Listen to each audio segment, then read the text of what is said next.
Oh yeah. Did you guys see my thumbnail?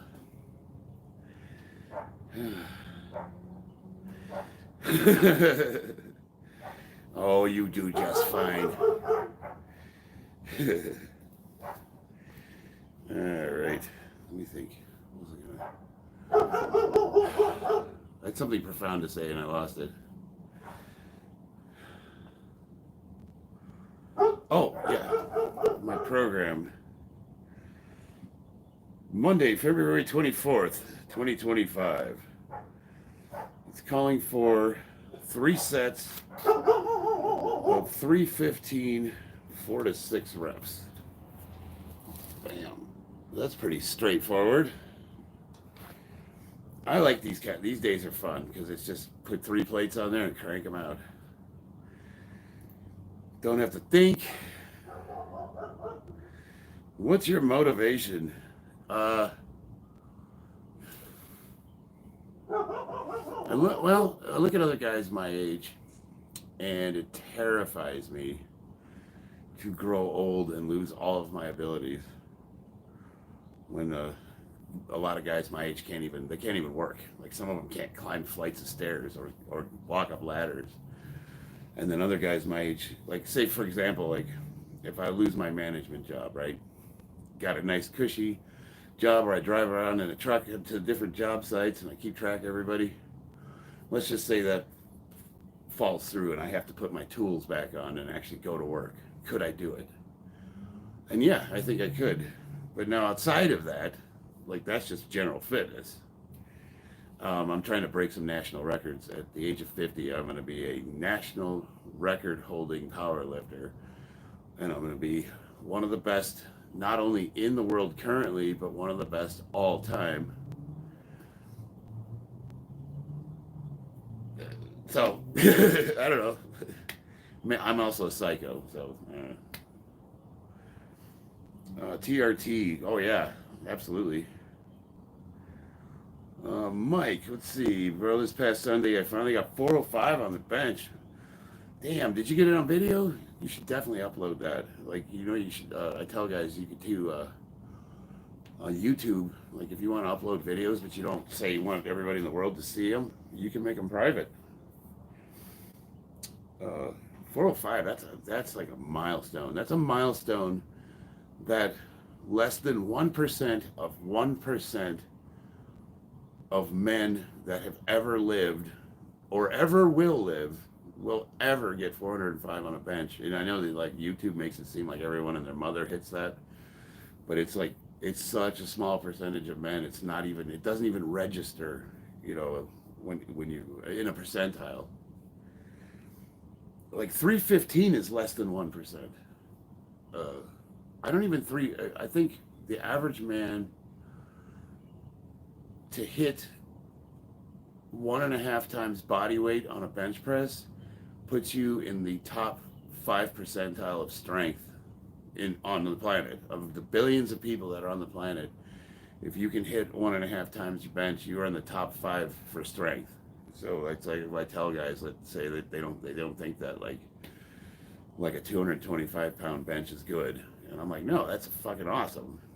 But now you go into a powerlifting community where that small, tiny niche group of psychopaths, you have a collection of everybody that does this for fun, and it makes it seem like it's kind of pedestrian, but that's actually not true at all. The fact is if you can hit 3 plates on a bench, almost any gym in this country, if you walk into it randomly, you're probably likely going to be one of the strongest guys in the gym that day. So you're hitting 405, that's some serious weight. I'm coming to the location, Rahila. RS Dem, thanks, brother. I don't need a record. Yeah, a lot of people don't care. I mean, it's just, powerlifting's not for everybody, but I get away. So, interesting thing. I started competing at the age of 40. I got sober. I got off drugs and alcohol and got back in the gym and found out around the age of 36, 37, I was a pretty strong guy. And then I started training with powerlifters. So my first competition, it was just a small local meet, maybe 50 lifters, and I won first place for what's called masters lifters over the age of 40. I'm like, oh, that's cool. I think there was two other guys that were like in my age group, and I beat them both. And like for my first competition ever, never seen powerlifting, I was like, wow, that's really amazing. Everybody was cheering when I did my deadlift. It was really cool. So I got bit by the bug, and then that was my first competition, my very first one. I think I had like a 1,200 pound total. So I didn't hit a 300 pound bench. I think I was 285.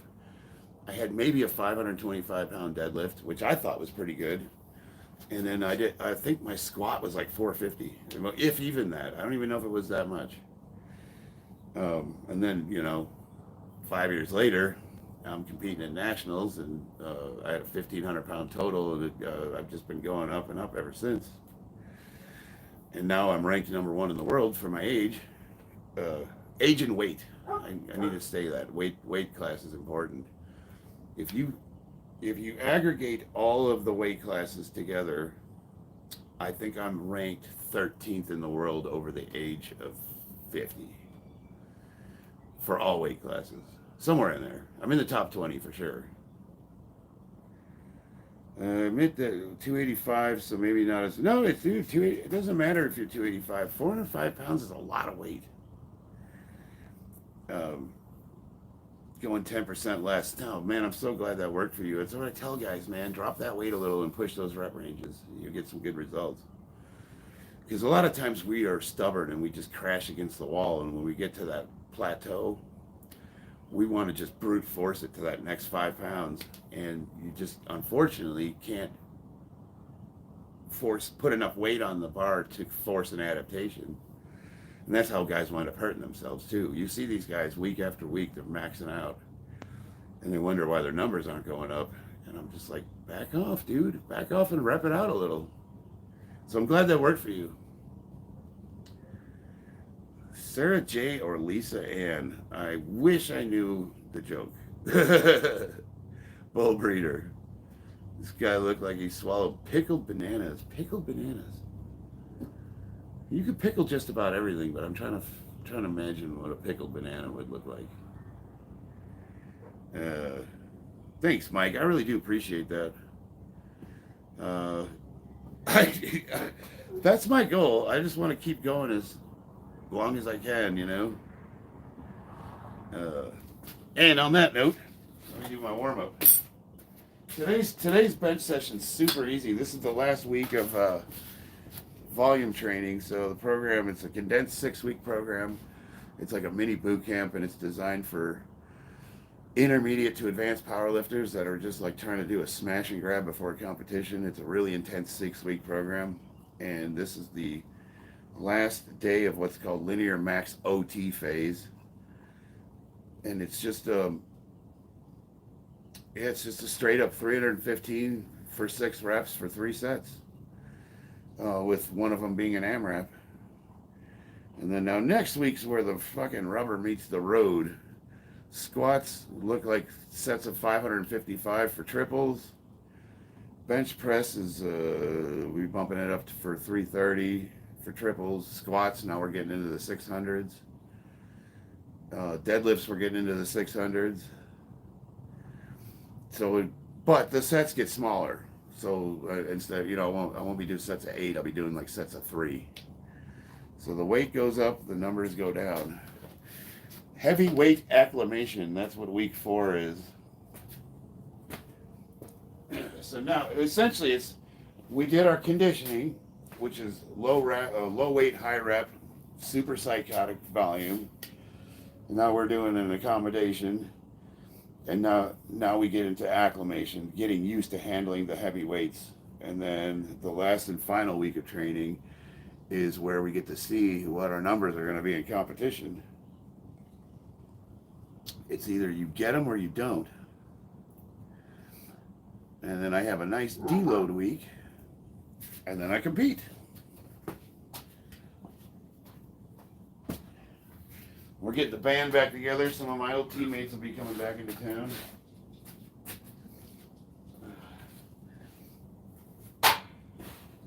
I was tossing up using the power bar or this one. And I think what I like about this one, even though it does shorten the range of motion a little bit because of how wide it is, the grip is much wider, so I get a better chest workout.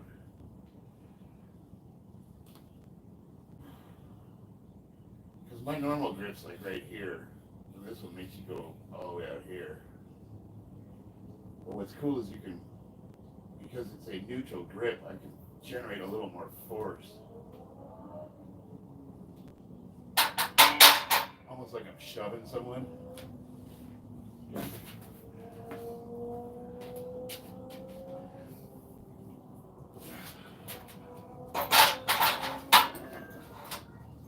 I'll be honest, the main advantage of using this barbell is it's safer on my shoulders.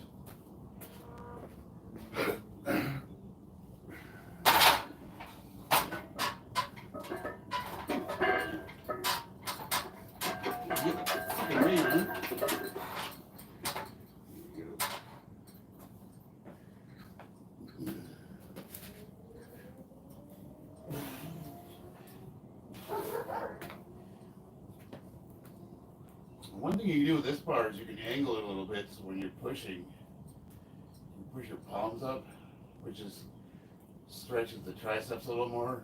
So when I'm pressing the bar, I press my palms up a little, like this. Boom.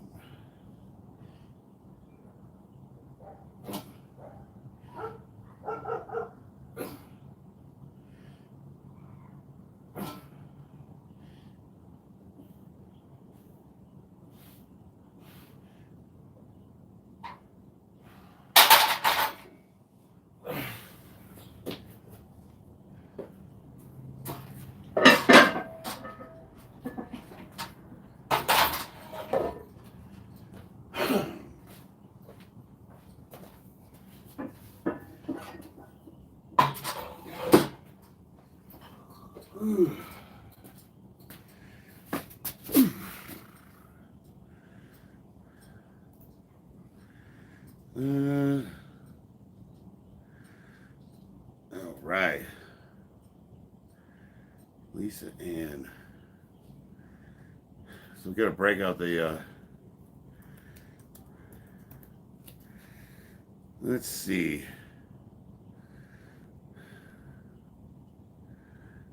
As American pornographic film actress and radio personality.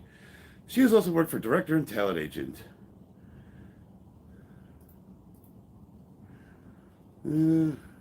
She parodied former governor of Alaska, Sarah Palin, in 6 adult films and a music video. She's a member of the ABN, XRCO, and UrbanX Halls of Fame. They have Halls of Fame, huh? I wonder what you have to do to get into that. And has been described as one of the most popular and successful pornographic actresses in the world. I did not know that. Who's the other one? Sarah J. What I'm going to suggest, bull breeder, is put your pee-pee away and go somewhere and talk to a real woman. but ask her about herself. Like, don't talk about you, okay? Like, definitely don't ask her like about this. Sarah J's the other one, huh? Sarah J. Ugh. Well, I mean, just offhand, I'm gonna have to go with the other one, Lisa Ann, for sure.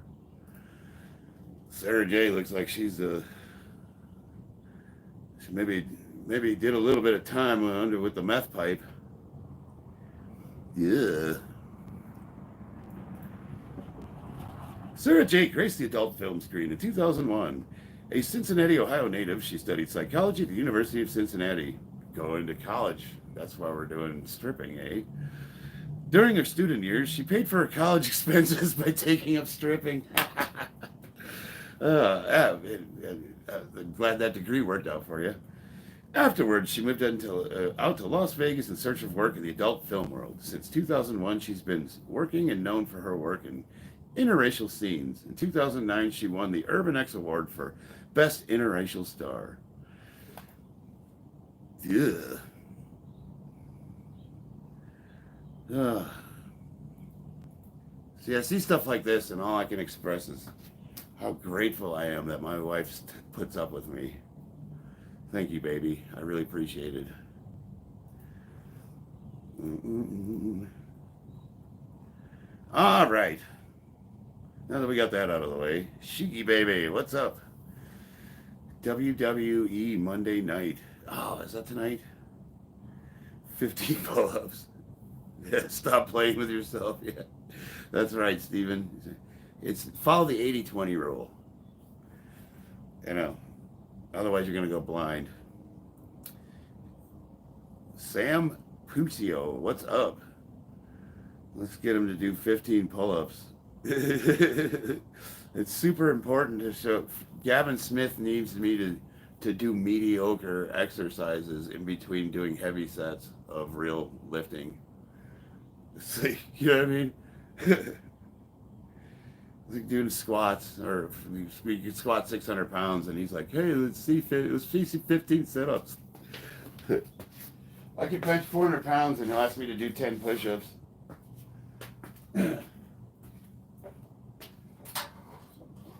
Like, it's not an efficient use of my time.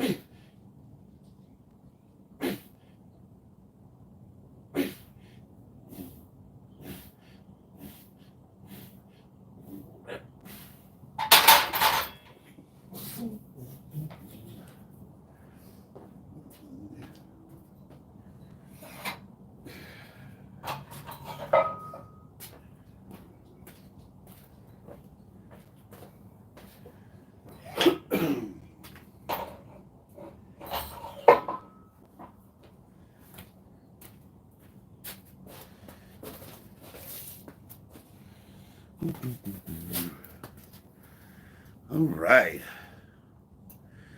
Gavin, if you want me to do 15 pull-ups, show me the money. Start seeing dollar bills going up, and maybe I'll consider it. Grind time, hell yeah. Would that make me... I could be your monkey boy. Get Jake Schwartz Bauer. Gavin Smith, Jake Schwartzbauer, Zyro's Garden, Sam Smith, Joshua Neighbor, Stephen Sullivan, Jarhead in the house, Shiki, P. Carboni, leg lifts or sit-ups for core, squats and deadlifts. Let's see, Bloodhound, like Shane Diesel's work, real pipe layer. Shit. Yeah, Lisa Ann 15 years ago. She's not aging very well, let's just put it that way. From the picture I saw. I'm posing for competition while watching you. Wait a minute, you're posing for competition? Are you practicing posing?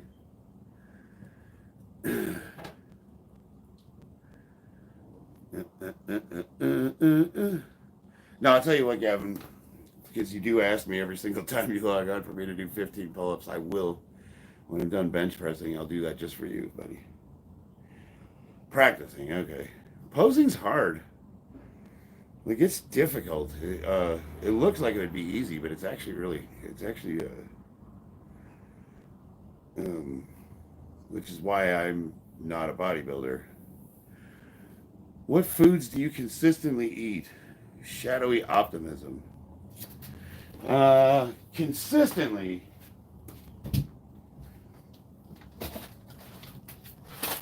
I'm a really big fan of drumsticks and Klondike bars.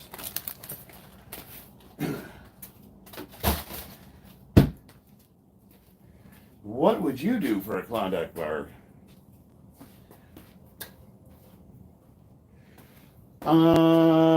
Lots of eggs, lots of, like, we made not last, was it last night? We made fish tacos, chicken tacos, marinate chicken breast, and then we make street tacos. So I'll cut up cilantro, onions, homemade salsa, the fish tacos. I'll season whitefish like tilapia or cod or something, and then we'll broil that in a big cast iron kind of skillet looking thing.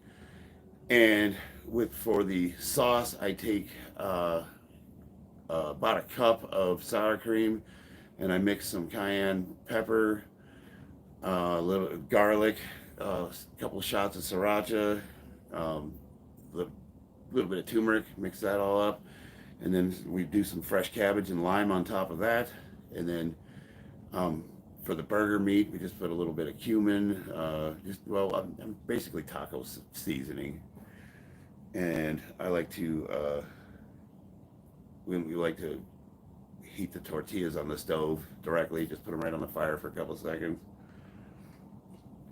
And then for the salsa, it's really simple. You take about 3 to 4 pounds of tomatoes, a couple of white onions, some scallions, a couple bunches of cilantro, uh, a mixture of peppers. We got the serranos, jalapenos, Anaheims, and a bunch of fresh garlic, lime juice, freshly squeezed preferably. Mix that all up, and then the secret ingredient, just a little dab of Tabasco sauce. And then you got your salsa. And now that we got our Mexican dishes out of the way, we eat a lot of eggs because I have chickens, and they lay eggs. So, we do eat a lot of Japanese food, like udon, shoyu, miso. Do different ramens with like pork, chicken, lots of mushrooms. Love mushrooms. Do you use baby oil for skin moisturizer? Why in God's name would you do that? Actually, I don't know. Would that be bad or good? That's such a weird question. Where do you come up with these questions, Ian? do you, well, first of all, why would you even think that a 50-year-old jarhead that works construction even uses a skin moisturizer? Like, I don't even know. Like, the bottle says lotion on it. I put it on my feet when they crack, and then if my scar's a little rough, I'll put it on there. Like, I don't know. What shampoo do you use? Shampoo. It's all 3-in-1. It's shampoo, soap, and conditioner, according to the bottle. What brand? I don't know. The one that's on sale. Do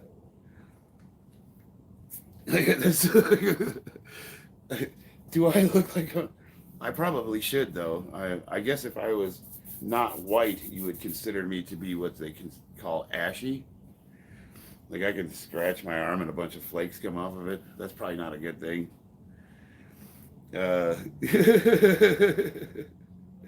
You just oil up with baby oil. Uh,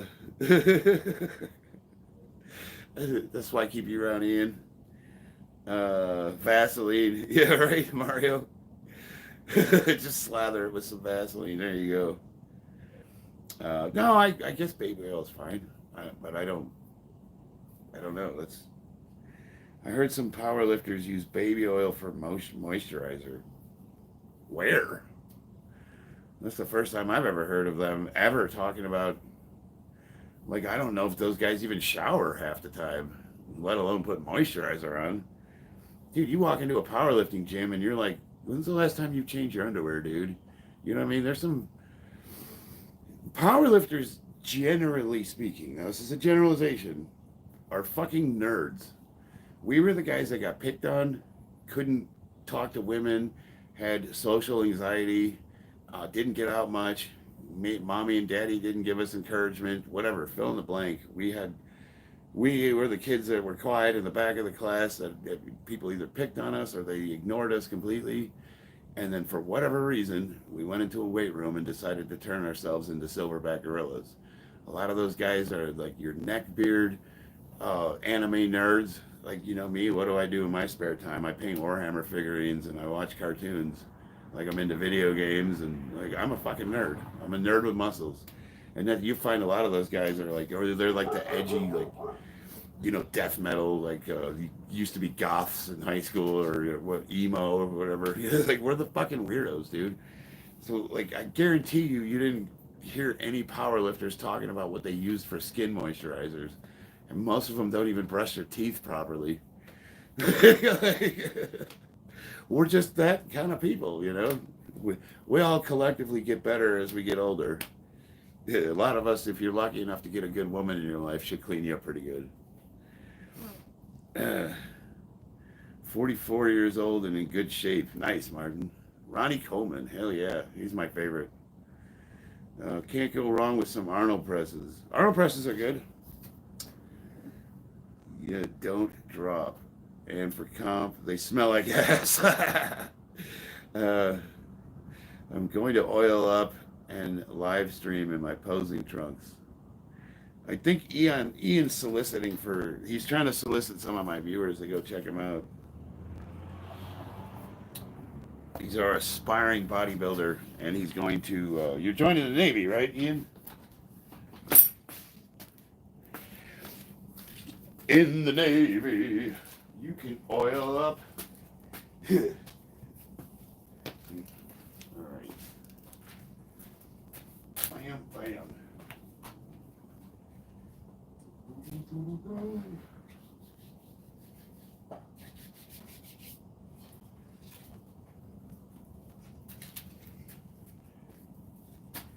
Yeah, it's not uncommon. You go into like Iron Addicts, you see the guy wearing the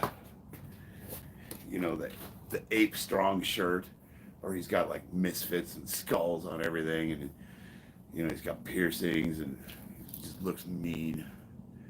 And then you 10 minutes into talking with him, he's telling you about his Magic the Gathering collection,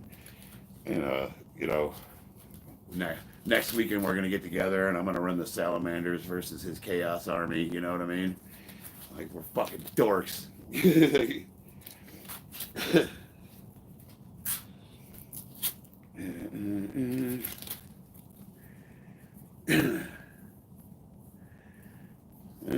Gavin, I do a lot of bench press, incline bench, shoulder press. I just want to get a little more definition of my front delts. I'm a big fan of, like, if I wasn't a power lifter and I didn't have to do the bench press, I really think my heavy lift would probably be weighted dips, I think.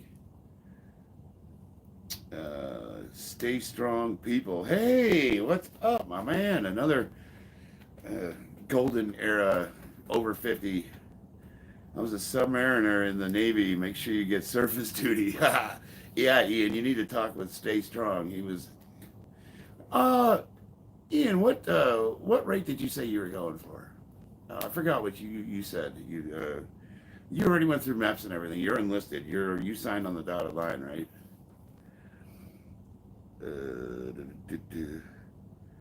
Take a 35-pound weight, raise it up with your arms, locked out straight to where you can see through the hole, and rotate it to the left. Then right back down, and that's 1 rep. Raise it up with your arms locked out straight to where you can see through the hole. Oh, so hold it like this. And then rotate it to the left and to the right. Oh yeah, those are good. Yeah, you know what? Who does those?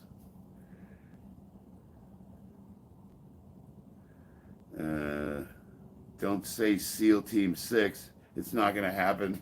Oh, how many guys see the Navy SEALs is one of the only special forces where you can enlist and go straight to tryouts and what do they call it? NDOC.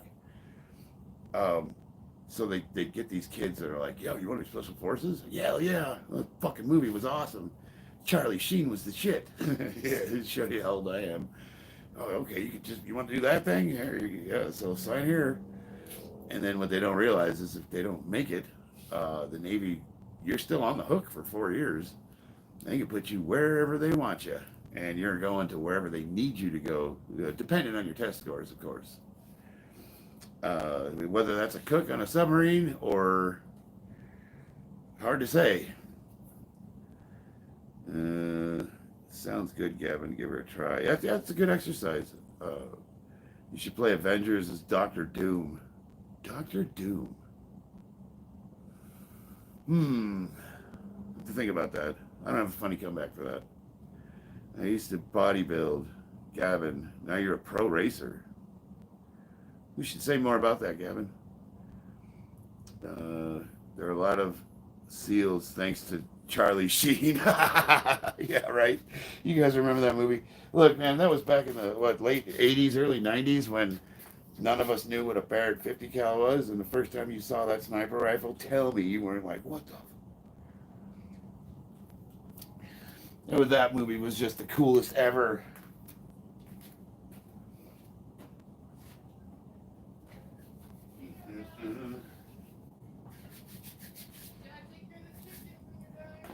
Oh yeah, this is still warming up.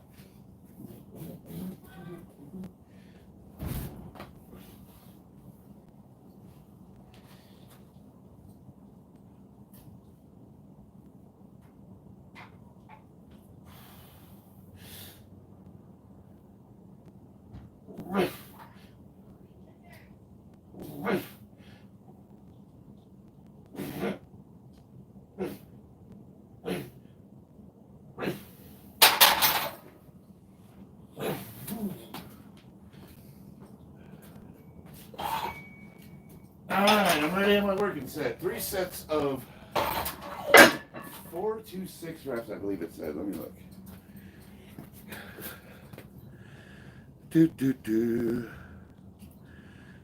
Yes, 3 sets at 315, 4 to 6 reps.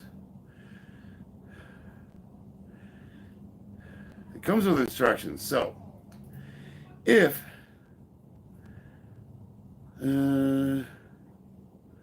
complete the fields. If you ever fail a required rep, reduce your max by 2.5%. So far, I haven't had to do that, but what's really cool about this program is it definitely accommodates your strength levels. Go in boxing. I train boxing. Yeah, that's a really good exercise. I'm actually surprised, Gavin. You came on and told me to do 15 pull-ups every time. I didn't realize you were a bodybuilder. But what's really cool is you said you were a pro racer. We have a couple in the family. My ex-wife, her father-in-law is Rick Titus. He drove a Steve Saline for Carroll Shelby, and his dad was Jerry Titus. And then we got Christina. Her and her dad. They're gearheads. They're super into Mustangs. We like motorsports in this household. What's the difference between the U.S. Navy and the U.S. Marines? Well, the Marines are in the Department of the Navy. If you think about it, the Marines are like essentially the infantry for the Navy. They're deployable. So they're designed to be small. The Marine, see, you're talking about difference between Navy and the Marines. Well, the Navy is the Navy. It's all your surface vessels, your submarines, your aircraft carriers, destroyers, frigates, subtenders, whatever, transport ships. The Navy. The Marines is a fighting force. Small, mobile, quick, lightning warfare. Combined arms fire with high mobility. And we use the Navy to get us where we're going. How's your husband? Well, last time I checked, he was at your house. I don't know. You gotta let me know. Mex Katie.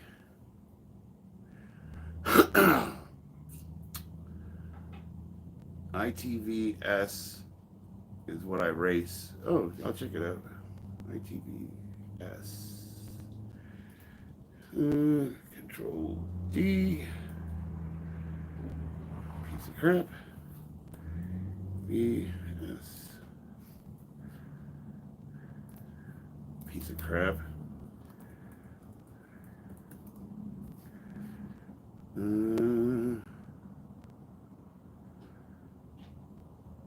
ITV S or X?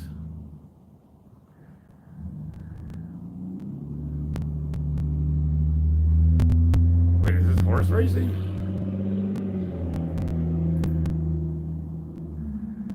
ITVS.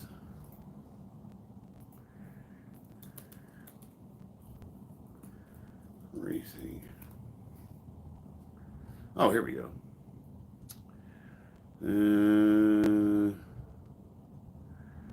Where can I find information on it? Let's see here. Because there's also an ITV horse racing. Not to be confused with. I'm assuming you're talking about the draft cars.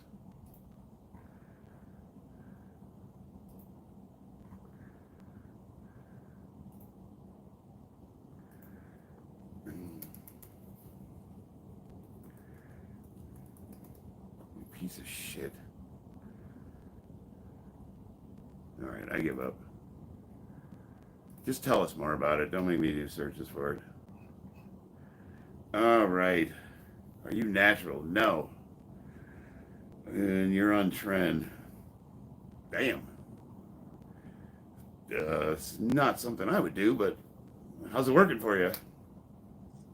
Can you lose weight while putting on muscle? Yes. Think of it as recompositioning, though.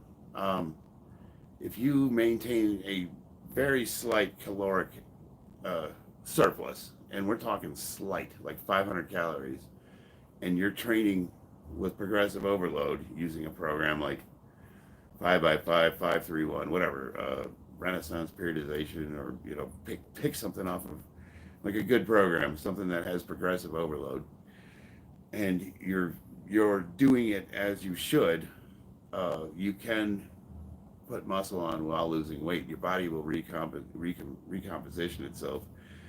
You got to be just right there with the calories, though. As a matter of fact, I don't bulk ever. I don't believe in bulking. I don't really see the point in putting on a bunch of fat to then just have to lose it. Like there's no point in that unless you're like a professional bodybuilder. Like, why put yourself through that? You know what I mean? But to each their own. Oh, UTV. Okay. UTVS.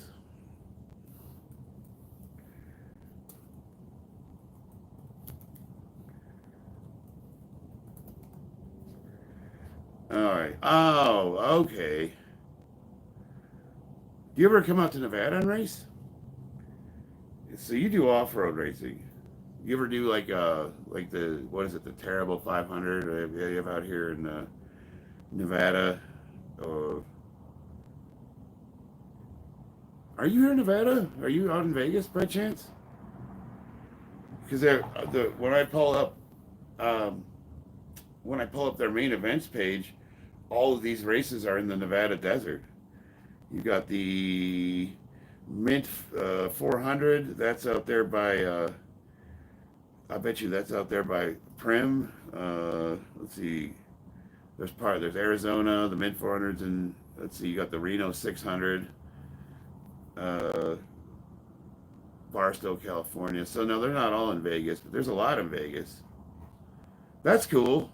I used to have I had a Sandrail. I had a Volkswagen bus engine in it, and it wasn't super fast, but it would do, I don't know, 70 miles an hour. It would get up and go a little bit. You could have some fun with it.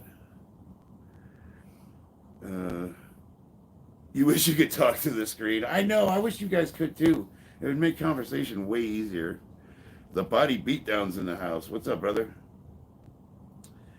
How many days a week do you train the same exercises, and if so, what percentage of your max? I use a principle called undulating periodization. So what that is, it's a rotation of weight based on your one rep max. So one week it'll be like 60 to 70% of your one rep max, and that's gonna probably look like a set of 10, we'll say. The next week it's gonna be like 80, 85% of your one rep max. That might look like a set of 5.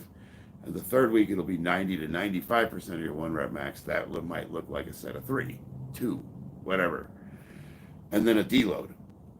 Following a progression, so it's linear progression. Every 4 weeks you add 5 pounds, let's say, somewhere where you add a percentage every 4 weeks. And then you undulate. Linear periodization with undulating periodization built into it. That's the same principle that the Wendler 531 uses. The difference between the way I train and how Wendler trains is, instead of doing like a 5x5, 3x3, and then singles, I do one set to failure using the same percentages. You know, does that make sense? So on his 5 sets of 5 day, he might be working with 70% of his one rep max. I'm still going to train with 70% of my one rep max, but instead of doing 5 sets of 5, I'm going to do one monster set to failure. And that's considered HIT principles, kind of like Mike Menzer.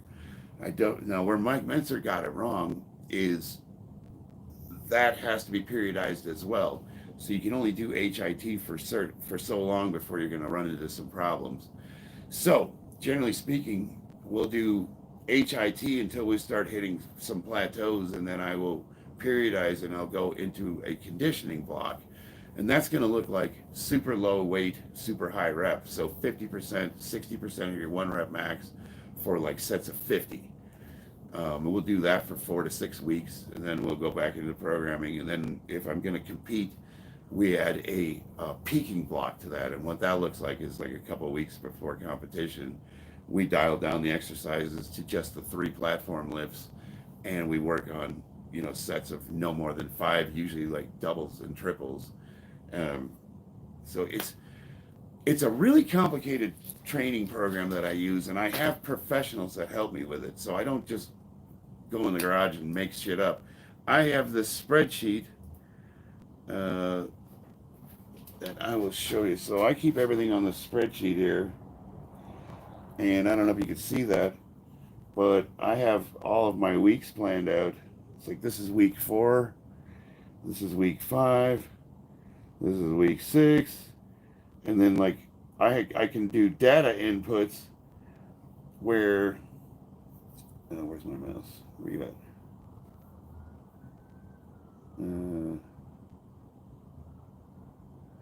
So right here, I can put my maxes in, like max squat, bench, deadlift, and this will calculate the numbers that I need based on those numbers.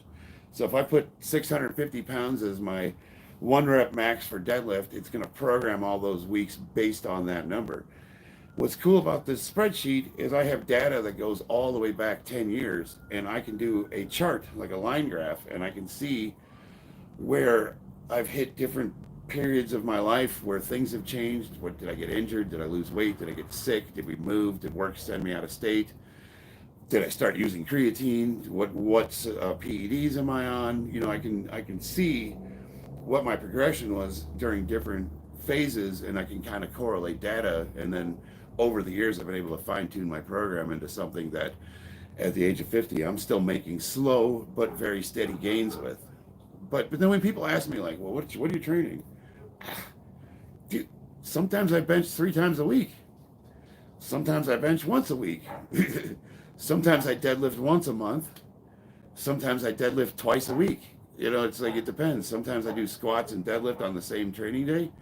Sometimes I won't, you know, like it changes so much, but it's all based on what's currently going on in my life. Like, what am I trying to do? Am I getting ready for a competition? Did I just get finished? Am I taking a break?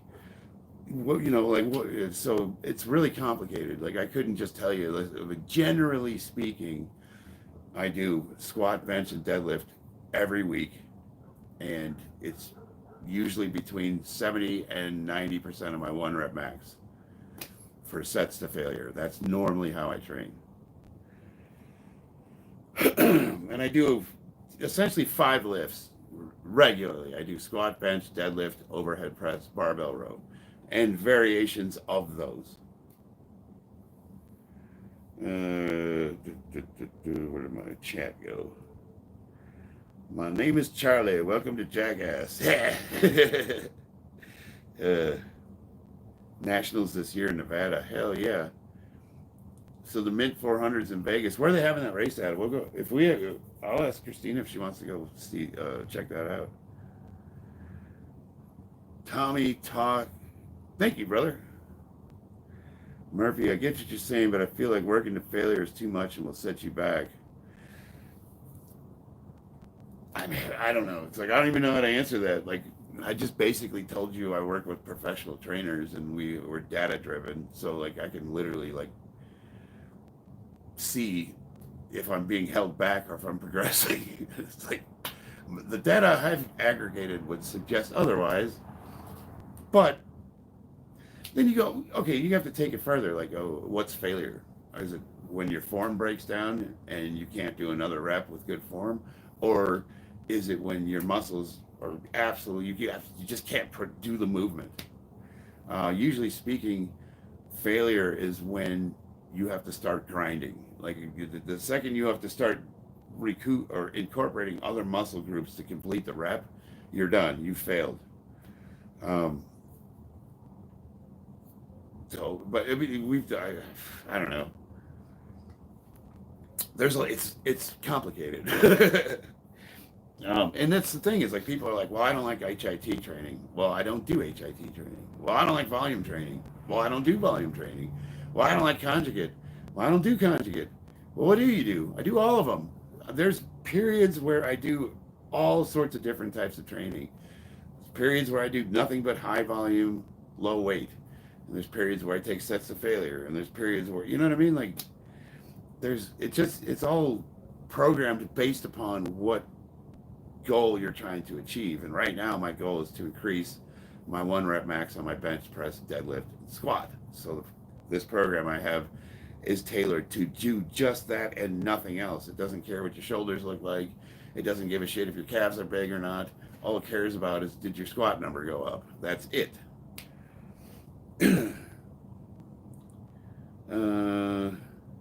So there's very little accessory work. If you want to add accessories, you can. He is a jackass. Hell yeah. Is that bench made from a truck frame? That's a good idea. That'd be cool. Got any tips to get abs for girls? I've gotten bullied recently and told I'm ugly. Well, I'm very sorry about that, Maya. Babe, what do you do for abs? My wife's in the chat, and she works out very differently from me. And she gets super ripped. So I would definitely talk to her, because I don't really do ab work. I do squats, bench, and deadlift. And if you're doing nothing but heavy compound lifts, it incorporates your core so much you don't really need to isolate and do sit-ups. Not saying they're bad for you, but they're just not necessary.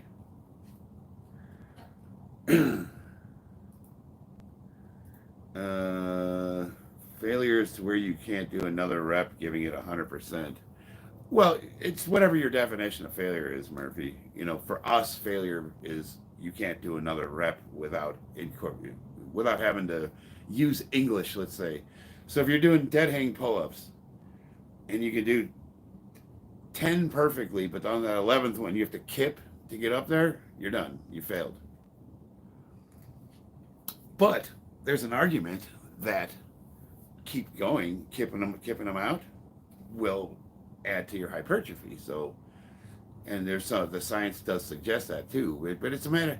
What it comes down to is what we're trying to do is limit the amount of abuse your body takes over time. So it's a matter of efficiency. Like, could I get more strength if I keep going on the reps, even if they're ugly and I'm grinding them out? Or if somebody like helps me do force reps, or if I throw a bench block on and start pumping them out and doing partials. Yes, There's like that's what Eric Spoto though he was the world record raw bench presser in 2016. I think he had a 733-pound bench. He used to do the Spoto press, which is just pumping them out, shorten range of motion. Like most guys would say, that's a waste of time. You can gain from that, but at my age, what we're trying to do is limit the volume because of how hard it is for older guys to recover. So the way I train is not necessarily going to be optimal for someone that's 25 years old. You know what I mean? Does that make sense? Planks, bridges, sit-ups, dancing. Oh yeah, dancing. That's right. She's a belly dancer. Got me thinking about stuff now.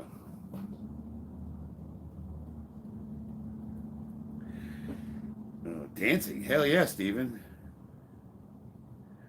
Yeah, some of those dances that she does. What's the one Japanese dance you do? What's that called? Like you're in these contorted positions where you're holding your body like with like your knees bent partially and the way they move their hips. Like that's a workout. She was showing me one day and I was like, damn, yeah, that on top of the other training she does. Maybe by itself, I don't know, but as like an accessory to everything else we do, yeah, that could be, and it's fun. That's the other thing to consider. Like, what do you enjoy doing? Like, if you like doing sit-ups, go broke, man. Joker, what's up?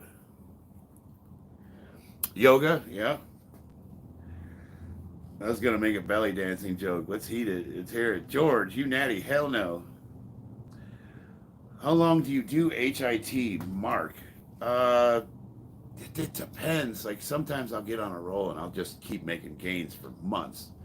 But generally speaking, my training blocks are right around six to 8 weeks. So right now I'm getting ready to compete. For example, I've got 2 weeks, 3 weeks of competition. I got 2 more weeks of training, one deload, going to compete, take a week off. Then I go into what's called a conditioning phase. You're done with competition. I'm going to we've taken 2 steps forward and we made some really good gains. Now we want to take 1 step back. I'm going to lower all my maxes and train from those numbers, which is an easy way to get started in. And I'm going to do a conditioning block, which is super, super high reps. What that might look like is 50% of 1 rep max. So for squats, I'll do 315 for sets of 50. 50 in a row? Well, if you can, yes, but most people can't do 50 at 315. So you do it in as little sets as possible to get to that number, meaning if you can do 20 for your first set, great. And you do 15 for your second, 10 for your third, 5, 1, 1, 1. You know what I mean? However, as few sets as necessary to get to that absurd number of 50. So, and we'll do that for 3 or 4 weeks. And that's just overall conditioning. That gets you used to the movement. It builds a nice base of strength. And then from there, we'll go into the hypertrophy block, and that's going to look like your traditional training programs, like your Wendler 531s or your starting strength 5x5 or whatever. Pick your program. You do that for 6 to 12 weeks. Then you go into like what's called the peaking phase if you're competing. Now, if you're not competing, you can play around. You can mess around with stuff. And that's a good time to try to experiment and see what works for you. You've already, at that point, accumulated a nice base of strength, and you can pick a different direction to go in, and that's a good time to find out what works for you and tailor your program to you. Because that's the thing is once you get to that intermediate phase where you're getting close to your natural potential as you are right now, you might have to start getting clever to get those gains when you start hitting those plateaus. That's when people start asking me like, hey, I've been stuck at 300 for 6 months. How do I put more weight on my bench? That's what we're talking about. It's time to change things up. What's awesome is if you're a volume guy and you go to HIT, you're going to get newbie gains just like you did when you first started working out. Same thing if you do HIT and you switch to volume, you're going to get those newbie gains because you've changed the stimulus and you've changed the way your body's forced to adapt to that. So going back and forth, mixing it up, doing blocks of different programming, keeping the same intensity and focus on what your end game goal is. You're still moving towards a target.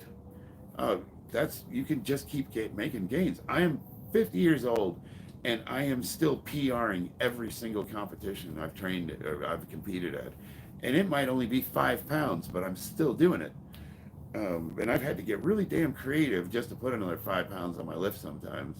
I'm at the point now where it can take me 3 months to increase my bench 10 pounds. You know what I mean? If at all. How long do you go? You see, it's. I really wish I could simplify it. But what I say for most people, if you're starting out, just keep it simple. Pick a program, pick the Wendler, pick starting strength, get under the barbell, start doing the lifts, and just build a nice base of strength. Just follow a simple program for 6 months to a year, and you're gonna love the way where you're at the end of that if you put the right amount of intensity and consistency into it. The number one thing that every lifter needs is consistency. Going to the gym is more important than the workout you do sometimes. A lot of times we say, screw it, we're tired, whatever the reason is, we come up with an excuse. Never go more than 3 days without training. Get your ass to the gym. And if you have days where you just don't want to, just the act of going there and doing something can do a lot for your mental well-being, because you're going to feel a lot better than if you did nothing at all, if that makes sense. And those days you don't want to go, force yourself to do something. And those are the little like general kind of platitudes that I live by, you know.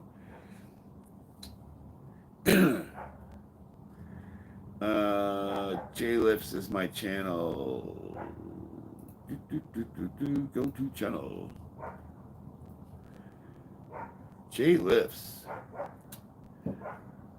99 subscribers. Well, now you got 100. All right, Lifts. I just subscribed to your channel. Looks like you've got 1, 2, 3, 4, 5, 6, 7, 8 shorts. All right. Get after it, young man. That's what I like to see. I need you to talk to my son. He's 13. He doesn't. We like to do the Warhammer stuff and like Beyblade and all the fun things, video games. But he's not so much into the. We do Muay Thai together, so he does like that. So that we have that at least. Not so much into the lifting yet. I'm working on him though. Now my daughter, on the other hand, she's my road dog. That little girl is gonna be a beast. She hits hard. She lifts weights. She does everything. She does ballet. She's a Girl Scout. She does mixed martial arts training. She'll come out here and weight lift with me. She picks up power tools. She does carpentry. She's 10 years old. I throw her skill saw and she'll go get me safety glasses. Here you go, Dad. Like, amazing little girl. Takes after her mother. Brian Shaw is diving into arm wrestling. Arm wrestling's cool. I'm not big. I don't know. The thing about powerlifting is that it's me against the weights. I don't have to get another person involved. You know what I mean? Like I like watching arm wrestling, but I'm not a big fan of participating, if that makes sense. 212 Ezekiel. Age has no limit. I'm trying to prove that. Here's what I'll tell you, Murphy. I'm as strong now as I've ever been in my life, ever. Strongest right now. Let me make sure I'm not lying. Yeah, I can say I'm the strongest. I have the highest total right now. What sucks is recovery time. That's where, the getting sore and the knees hurting in the morning, and whether you train or not, it doesn't. People are like, "Wait, don't train so hard." It still hurts. It hurts worse sometimes if I don't train. So it's little things like that, That's what getting older is. It makes you laugh. You just laugh. Like you can tell when the weather's coming in because your knees start hurting. Like, must be a storm a brewing. My bones is aching. Steven, you got videos on your channel? I was not aware of this. Let me check it out. Oh, cool. You got cool videos. Oh, we got nature. That's what we like to do on our off time is we like to go up into the hills, you know what I mean? Like hikes and stuff. That's cool. Boston Pride 2023. Got some baby geese. Welcome to Westja. $1.25 pup.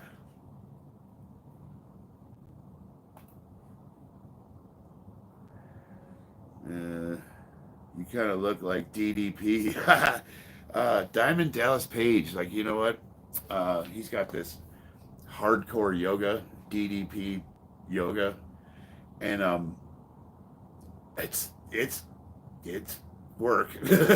you, did you see DDP recently in the last couple of years? He took Butterbean on as a client, and Butterbean unfortunately had battered himself to the point where he couldn't walk. He could stand with a walker, but he could hardly. He bad shape, real bad shape. I don't know if you guys remember Butterbean, the big dude that used to box. He did the strongman competitions. The not strongman like Brian Shaw. The ones where they do the fights. Like one day everybody fights each other, and then at the end whoever wins is. What do they used to call those competitions? It's like kind of the precursor to the UFC. Butterbean was a big fat chunk white boy who could hit he could move a tank with his right. He used to just knock fools out. And he was surprisingly agile for how big he was. Well, Diamond Dallas Page got in contact with him and took him on as a client, doing his yoga system. And Butterbean could hardly walk. His back was all fucked up. He had a walker. He couldn't get out of a chair. And by the time DDP was done with him, he's fully mobile. Like, he got his life back. So is there something to say for prioritizing mobility over strength? But what I like about the DDP system is it kind of does both. So it's not a bad program to get into. And it kind of sucks that I look like DDP because he looks old as fuck. Look how he's so old to young eyes. Show your son my channel. Oh, absolutely. Hell yeah. I will, Jay. Butterbean was a beast. Yeah, Jay knows. I like you, dude. Diamond Dallas Page. I wasn't even thinking about him, but I see that too. Oh, you were talking about Dirkus Duplessis. Okay, that's a little better. He's at least a good-looking dude. I like Diamond. Don't get me wrong, but he looks old. Good shape though. The dude can do. You see the video where he can hold his foot over his head, like doing the splits? Like, that's pretty impressive for someone in his 60s, or I don't even know how old he is. He might even be older than that. You look like Butterbean. Dude, Butterbean was a chunk. He was a big boy. Does stretching for running and stuff do anything? Yes, I do a very regimented stretching regiment. A regimented stretching regimen. I do a lot of stretching, but I don't do it on my lifting days. Warm-ups, full range of motion warm-ups will give you adequate stretching for whatever exercise you're trying to do. If you ever look at the way your dog, when he gets up, he stretches out, then animals got it right. They stretch everything out, they get everything limber, and then they go. You don't want to stretch too much before you put your body under a severe load. So just warm up using moderate weight, full range of motion. Like if you go full range of motion, ass to grass squats, you are stretching and you will have that mobility. Now, after you're done working out, stretching's super important because that's where you're lengthening your muscles. The next time you go at it, you'll be able to theoretically go at it with a longer stretched out muscle group. That helps hypertrophy. And there's a lot of science to prove that. Now, how much? How much does it really help? If you can, like, say, do the splits or over being able to just, like, touch your toes, is it really going to make your legs that much bigger? I don't know, but it really helps with bulletproofing your limbs, working your tendons, making sure all those connective tissues that get blown out, especially for PED users, because what happens is our muscles will get quicker than our tendons will.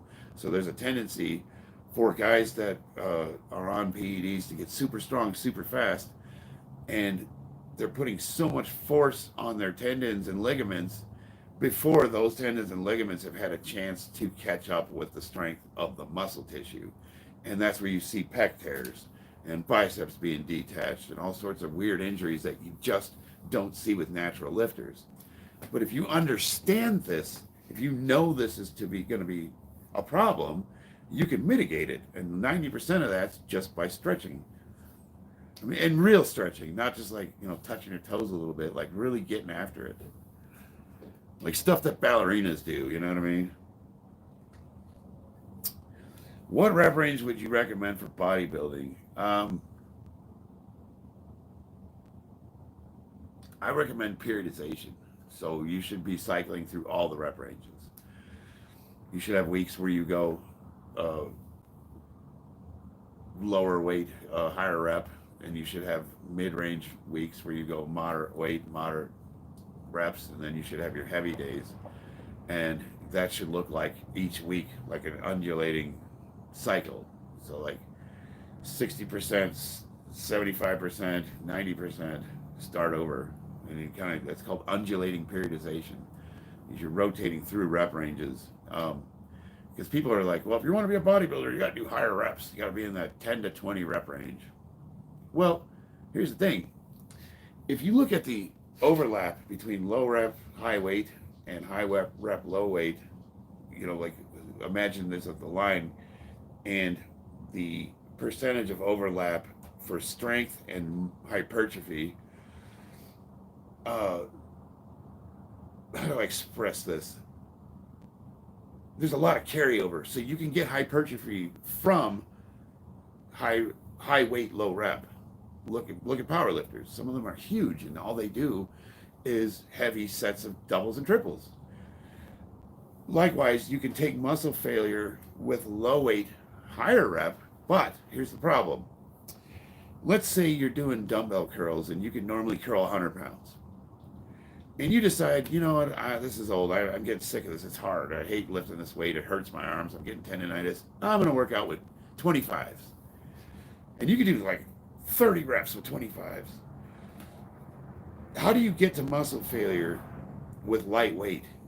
To get to true muscle failure, you have to fight through that burn that'll start from the lactic acidosis. The lactic acid that's released when you're exercising, causing that burn, you will get that burn before your muscle fails.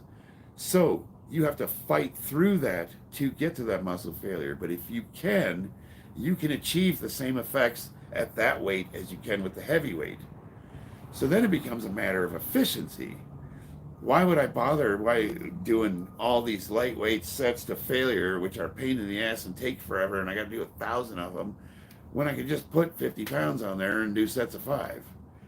So really what the question is like, what is an optimal range for bodybuilding? I'm going to tell you right now, there is none. All of it works. All of it can be done with all the weights at all the rep ranges, depending on how hard you push. So it's a matter of intensity and not rep range. So as long as you have the intensity to push yourself to that failure point, you can use any rep range you want, essentially. And the other thing that you absolutely must do, no matter what weight reps you're working with, is you must progress. Something has to go up. Either the amount of reps you're doing or the amount of weight you're working with. And most people do them in tandem. You go up to 315 for sets of 5, and you keep doing that until you can do 6, 7, and then you go 320. Sets of 5, 6, 7, 330. You know what I mean? You just, reps go up, weight goes up. We kind of just like ladder them up together. I hope that made sense. That was a word salad. Have you seen this guy bench 225 with one arm? Would that be Larry Wheels? Because I saw a video of him holding barbells with 225 on them, and he had one in each hand. Smolov Jr. Let me think, because I know Smolov. I'm not familiar with Smolov Jr. Small Love Junior. Okay, so it's a 4-day per week program. Extends over a period of 3 weeks. Each week, the same repetition scheme repeated. The weights used each day are based on your 1 rep max according to the table below. Let me see the table. Small Love calculator. How do we close this bullshit? Okay. So, day 1, Monday, 6-6. Day 2, 7-5. Day 3, 8-4. Day 4, 10-3. Well, okay, that's your periodization. 6-6, 7-5, 8-4, 10-3. You're basically pyramiding up. I'm imagining then when you go back the next week, that goes up, correct? 70. So day 1 is 70% of your 1 rep max. Day 2, 75. Day 3 is 80. Day 4 is 85. And then week 2, you go 70% plus 5 to 10 pounds. 75 plus 5 to 10, 80. So it ladders up. Day 1's a 6x6, day 2's a 7x5, day 3's an 8x4, day 4 is a 10x3. Holy shit. That's hardcore. So I'm looking at the small of. Now the question is, so when you do a hardcore program like this, where it's going to absolutely beat the shit out of you, generally speaking, these are designed for one thing, and that's to force your body to adapt. No matter what, you are going to get those numbers. The question is not whether or not this is a good program. The question then becomes, how long should I do this to myself for? That's going to depend on a lot. So a guy like me at my age probably don't want to run this for more than 6 weeks. Couple times a year max. And that's similar. This is actually kind of similar to the program I'm running now, the Candido 6-week, where it's super high intensity for a short period of time, with the intention of upping your 1 rep maxes going into competition. Well, when I'm done, I'm done. Like my body's had it. Like everything hurts, everything's sore. I don't want to do this shit anymore. I'm ready to give up on the sport of powerlifting, and then competition day, and everyone's cheering, and I got the best lifter, and I'm like, oh, it's awesome. Can't wait to do it again.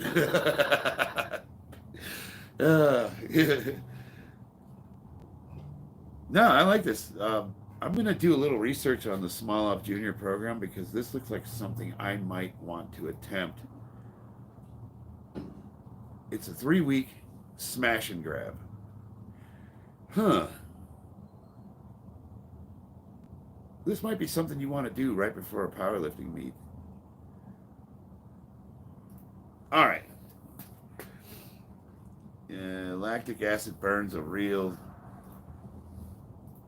Oh, yeah. Yeah, when you're doing super, super lightweight, like if you do curls, let's say with 10 pounds, you do probably, 200 of them? If you got to get 200 reps to get to failure, and on rep 50, your arms are going to start burning. Most people give up when that burning starts. Well, you didn't come anywhere close to muscle failure. You didn't do anything. You just wasted your time. You basically did cardio. You did nothing.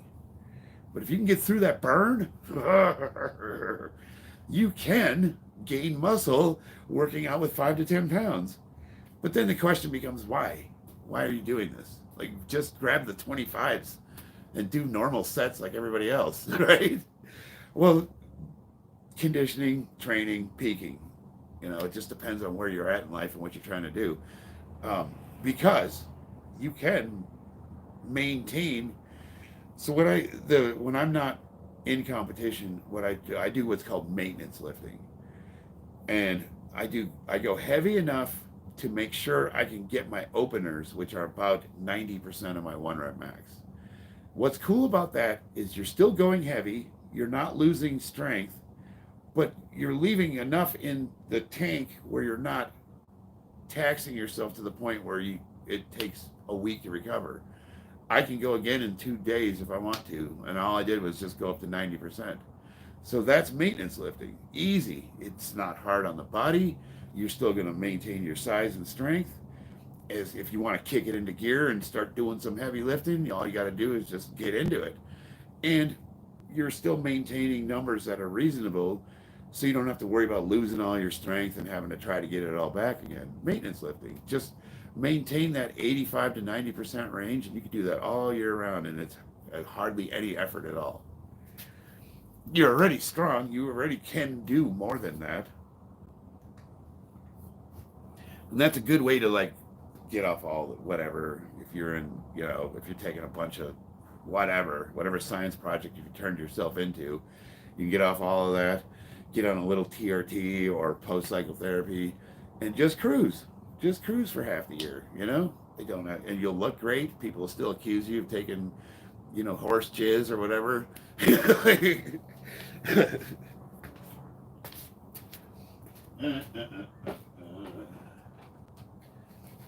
All right, I am talking way too long. I haven't done my first set yet. Let's get after it, boys.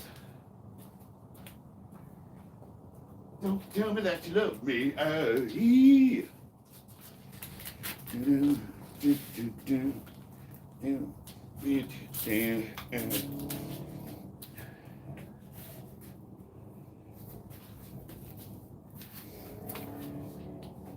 My wife found some really awesome workout music. It's heavy metal classical. So it's classical music like heavy metal. And what else did she find? She found whatever that Japanese guitar is, that I don't know what they call it, but they do like heavy metal using Japanese traditional Japanese instruments. It's just like, I was like, man, we could jam to this. This would be good gym music. Mike Mentzer. Mike Mentzer, I'm a big fan of him, but I think he didn't have the whole picture. I think there was a lot left out. I like to think what Bobby and I did over a period of 3 years is we took Mike Mentzer's HIT principles and we married it with blocks of high volume training, and we made a program that was pretty damned efficient. I put 300 pounds on my total in 3 years, and for a guy at my age, whether you're on drugs or not, is unheard of. You can be on all the drugs in the world, and guys my age don't put that much on their total, especially when they're already advanced powerlifters. You know, it's different between like new lifters and gains, like from people that have never trained before. But someone who had trained up to the point where I had national records as a natural, for me to be able to put 300 pounds on my total using HIT principles, this stuff works. And I got the records to prove it. But the problem with that is it's still anecdotal, because I am literally the only lifter he has. It's hard to say that it would work for everybody.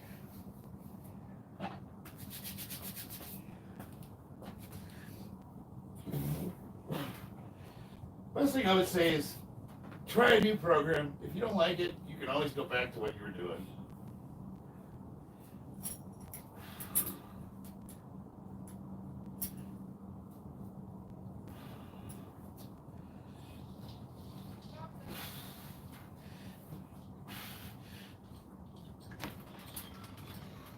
Babe, you're uneven. You're uneven. What? Uneven. The fuck? You're uneven. Holy shit. Thank you. What's up, baby? Actually, it was the guys online that were saying you were uneven. But Oh, thank you. anyway, Yeah, I was like, what the hell?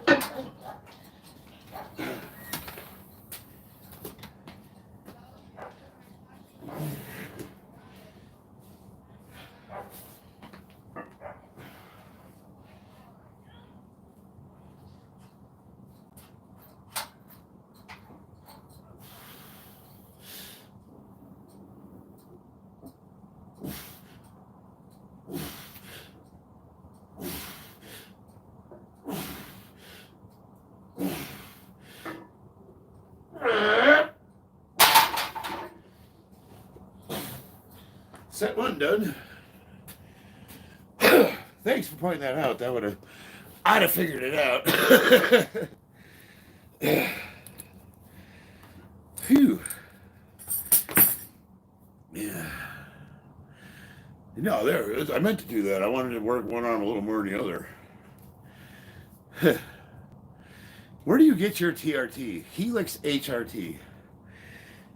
HELIX. You can, the online clinic. They're based here in Vegas, but they should be available nationwide, I think.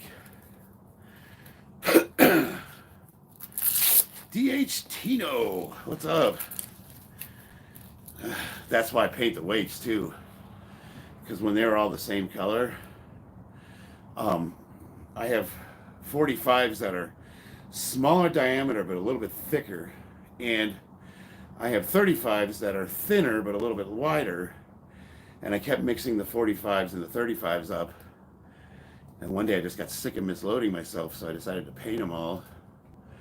I painted the 45s orange, the 35s green, the 25s yellow, and who gives a shit about the change? Whew. Do you train your rotator cuff? Yes. Yes, I do specific lifts for the rotator cuff. It's Ron 91. That's just 315. I weigh 220 pounds or 100 kilos. That was 315 pounds. You were a Marine. I am a Marine, damn it. M. Not were. M. How much can you bench using dumbbells? I honestly have no idea, Norman. I wish I had dumbbells, but I don't have them. My all-time raw max bench was 425. And I almost hit 500 with a slingshot once. I almost had it. I made 3 attempts. I just couldn't get her up there. I think with a slingshot, the most I hit was 475. Your flag is hanging wrong. No, it's not, Mr. RDP.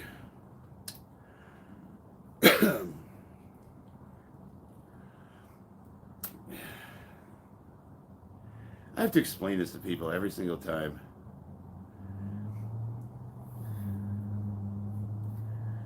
You see that? See those letters right there? Would you say those are backwards, or can you read them? So if those letters are backwards, would that maybe suggest that the camera's flipped? Yeah, probably. And since the camera's flipped, that probably means what? The flag's actually on the other side, right? Huh. So, my flag is in the right direction. The camera's flipped. As you can see by the letters. Here, I'll make a... What do you see here? I'll take my little patch off of my backpack here. Can you read that? Or does that look backwards to you? I wonder.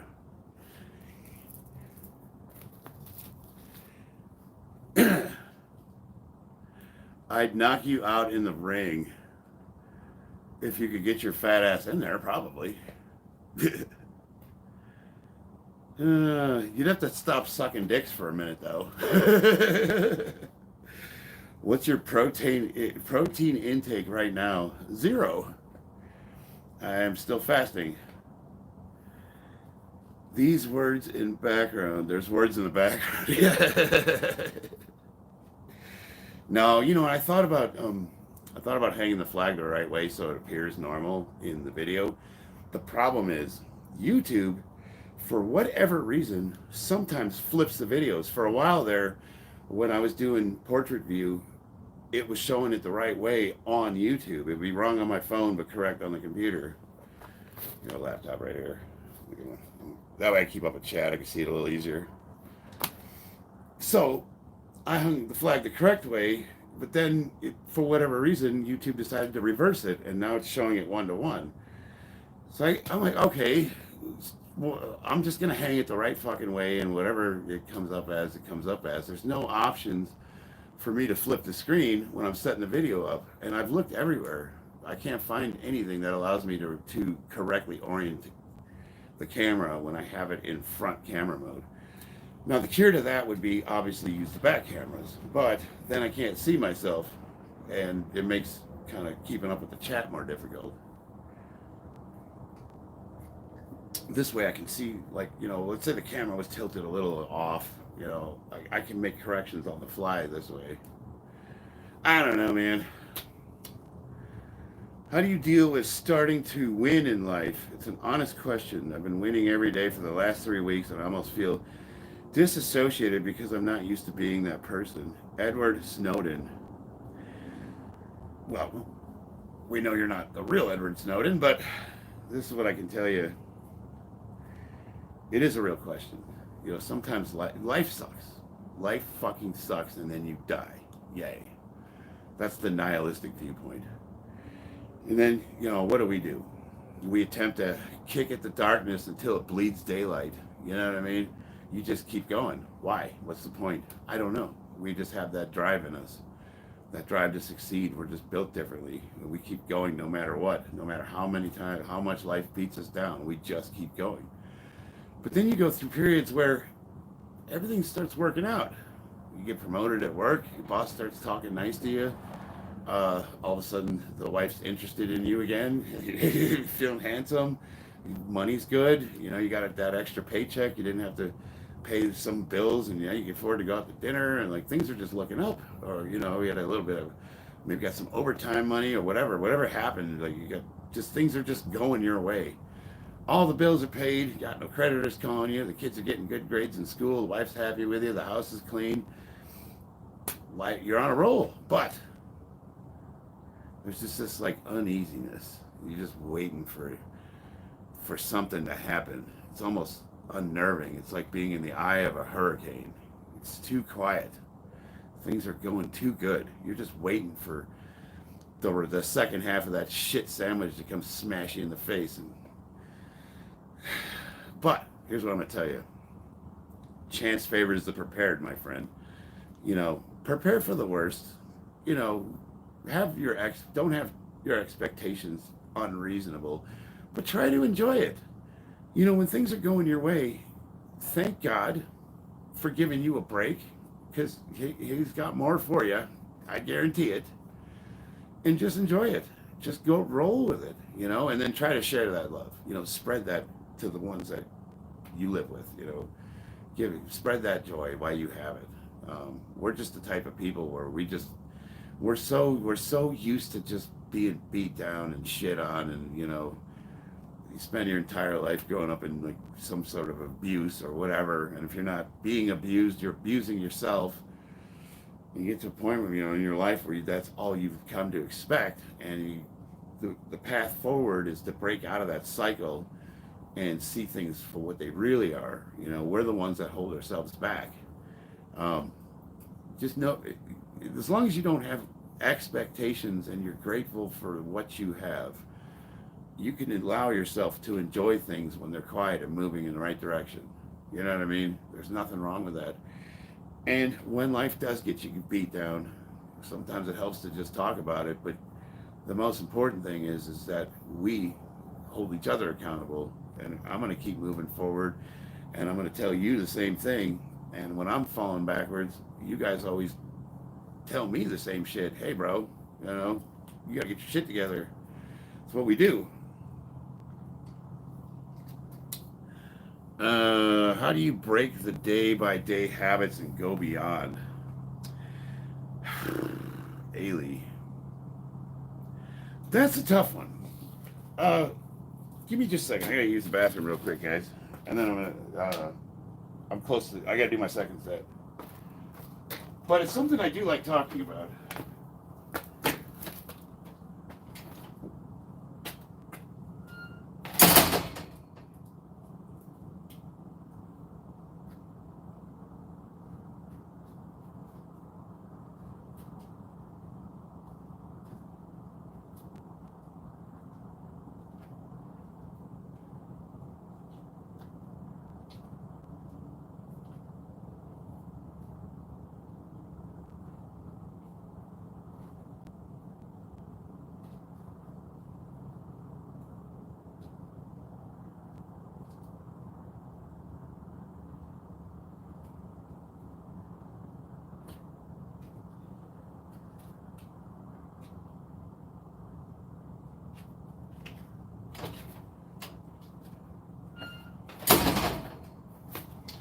Yeah, there's just never enough time in the day, I tell you.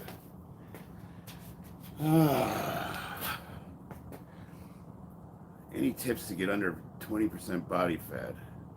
Well,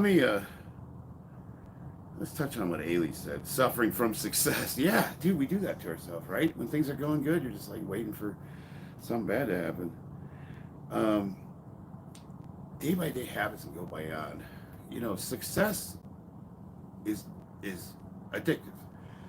And a lot of times when we're getting started, we're usually in a position where we don't like ourselves.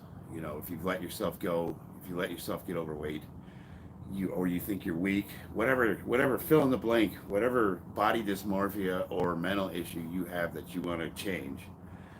When you're starting out, the biggest enemy is consistency. It's hard to build that habit. It takes about 90 days to build a habit that's lasting. So, knowing that it's going to take you about 90 days of consistency, going to the gym 3 days a week for 3 months, roughly, is about the time where it'll become something you want to do instead of have to do. The biggest thing, you can't change everything about yourself all at once. You got to start with one thing. And you ever heard Jordan Peterson say clean your room? It sounds so stupid. What is he talking about? Well, what he's talking about is like people that are overwhelmed tend to also be very cluttered and disorganized. And everything seems insurmountable. You walk in and your whole house is a shithole. There's shit everywhere. Where do I even start? It's too overwhelming. Or it could be your bills. You could be in debt. You look at your bank statements and you're like, I don't even know where to start. Whatever the case is, normally when we attack our issues globally, it's way too big of a problem. So what I like to do is compartmentalize. What Jordan Peterson was suggesting is start with your bedroom. That's the place where you sleep at night. And if you make that nice and comfortable, a place where you want to be, that it helps mentally. So clean your room, make your bed, make your bedroom nice. That's what he's talking about. Lifting weights. Your goal is to look like, for me, it was Jay Cutler. I honestly believe that if I ate Jay Cutler's bowl at Teriyaki Madness, which was the Jay Cutler bowl, there's a extra chicken, meat, and whatever the other protein was in a big rice bowl, I'm going to look just like him if I do his workouts, right? We all have goals. We all have things we want to aspire to become, but it can be overwhelming to figure out how to get from where you're at now to where you think you need to be. So what I say is screw all that. Don't even think about the end game. Just get started. Go to the goddamn gym. And do what? I don't know. Talk to a trainer, meet a friend, talk to somebody. Just start lifting weights. Just get into it. And then go again 3 times a week. For the first 3 months, you must go 3 times a week, every week, without fail. Cannot miss. You have to make a commitment to yourself. And that is your only commitment. Level 1, go to the gym. It's like leveling up in a video game. You get 10 experience points when you go to the gym. You need 100 EXP to level up, so you just got 10 by going. 10 experience points. Do some squats. Find a buddy. There's another 10 experience points. Find the friend that actually wants to go to the gym with you, so you two can hold each other accountable. Whatever, get it done. That's your mission. And then what'll happen is over time, and it won't take long. 4 weeks for people to notice. Maybe 6 weeks for you to start really seeing a difference. You're going to start liking the way you look, and it's not going to take very long. And if you're like me, that can become addictive. I started liking the way I looked, and I just started going ham with it. For a lot of people, they don't suffer from body dysmorphia, or maybe looking like this is not huge on their priority list or whatever. They just want to get into better shape so you can play with your kids or whatever the case may be. You still need to build that habit. Once you get consistency down, the rest is baby work. You've already got the habit built in. You already want to go to the gym instead of have to go. You've already got that down. Now the rest is just easy. The rest is just now filling your program with things that are going to help you succeed. So it's just basically, motivation's great, but discipline is better. Discipline forces you to do things you don't want to do when you don't want to do them. Discipline is like making sure you brush your teeth twice a day, Della. Discipline's doing your homework after work when you don't want to, Della. Discipline's cleaning your dishes up after you're done eating. For you, it could be just, hey, you know, it's easy to make an excuse as to why you can't go today, but it's better if you just go anyways. I don't know. MGs of test weekly, 200 normally. WB. 80% of getting jacked is your diet. Yes, but here's the thing.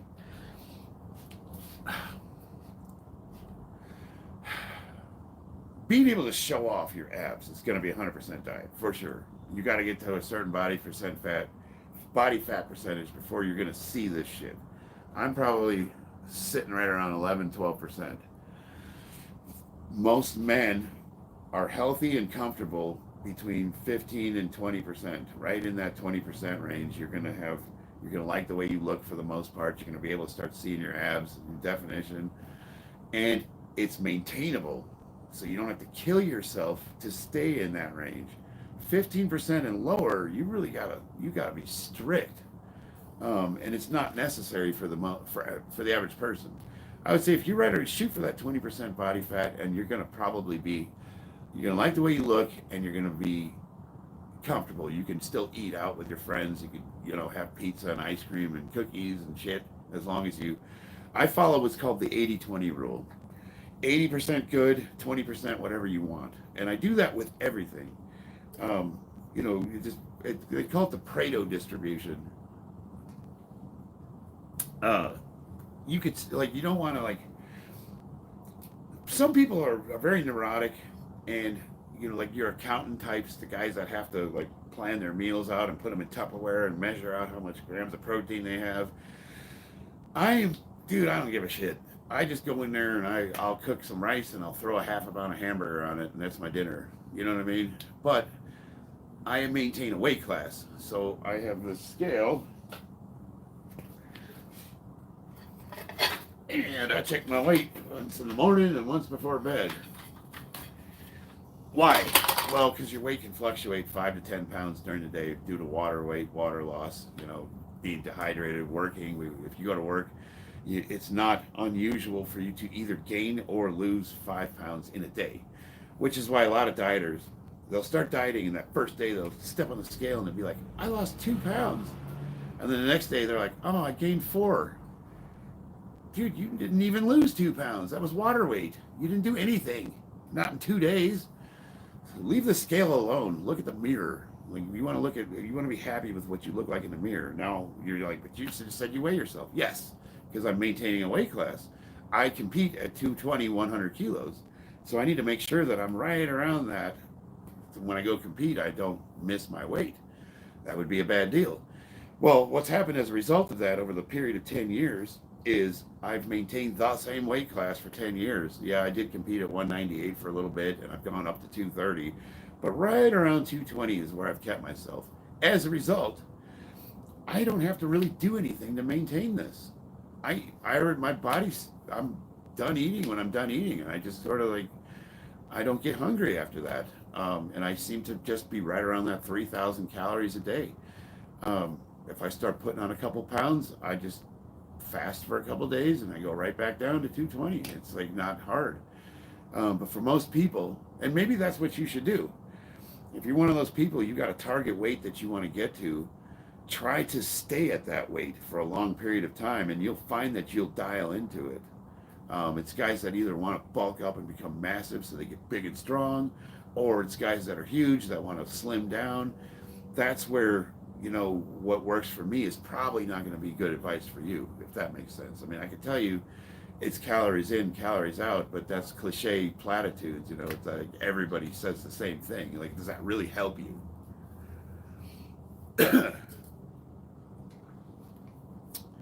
Matthew Shaw, thank you for acknowledging 15 to 20%. I went to supplement superstores and they made it out like you have to be 15% and anything higher is unacceptable. Yeah, absolutely not. That's such horseshit. Dude, I mean, 20%'s healthy, 16, you probably like, do you like the way you look at 16%, Matthew?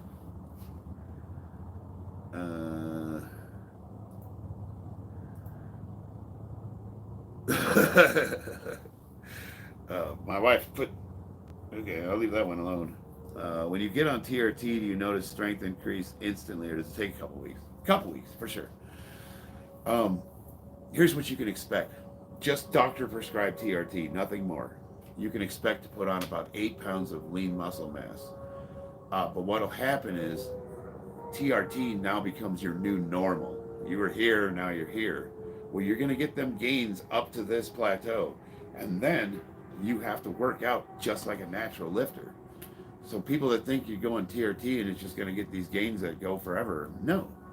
You're gonna get up to that point, and you'll see a nice boost of strength, and you'll see that your metabolism kicks in, and you'll lose a little bit of fat, your recomposition, and you're gonna start liking the way you look. Well, that's gonna plateau. You know what I mean? No doctor's gonna blast you with 500 milligrams of test a week.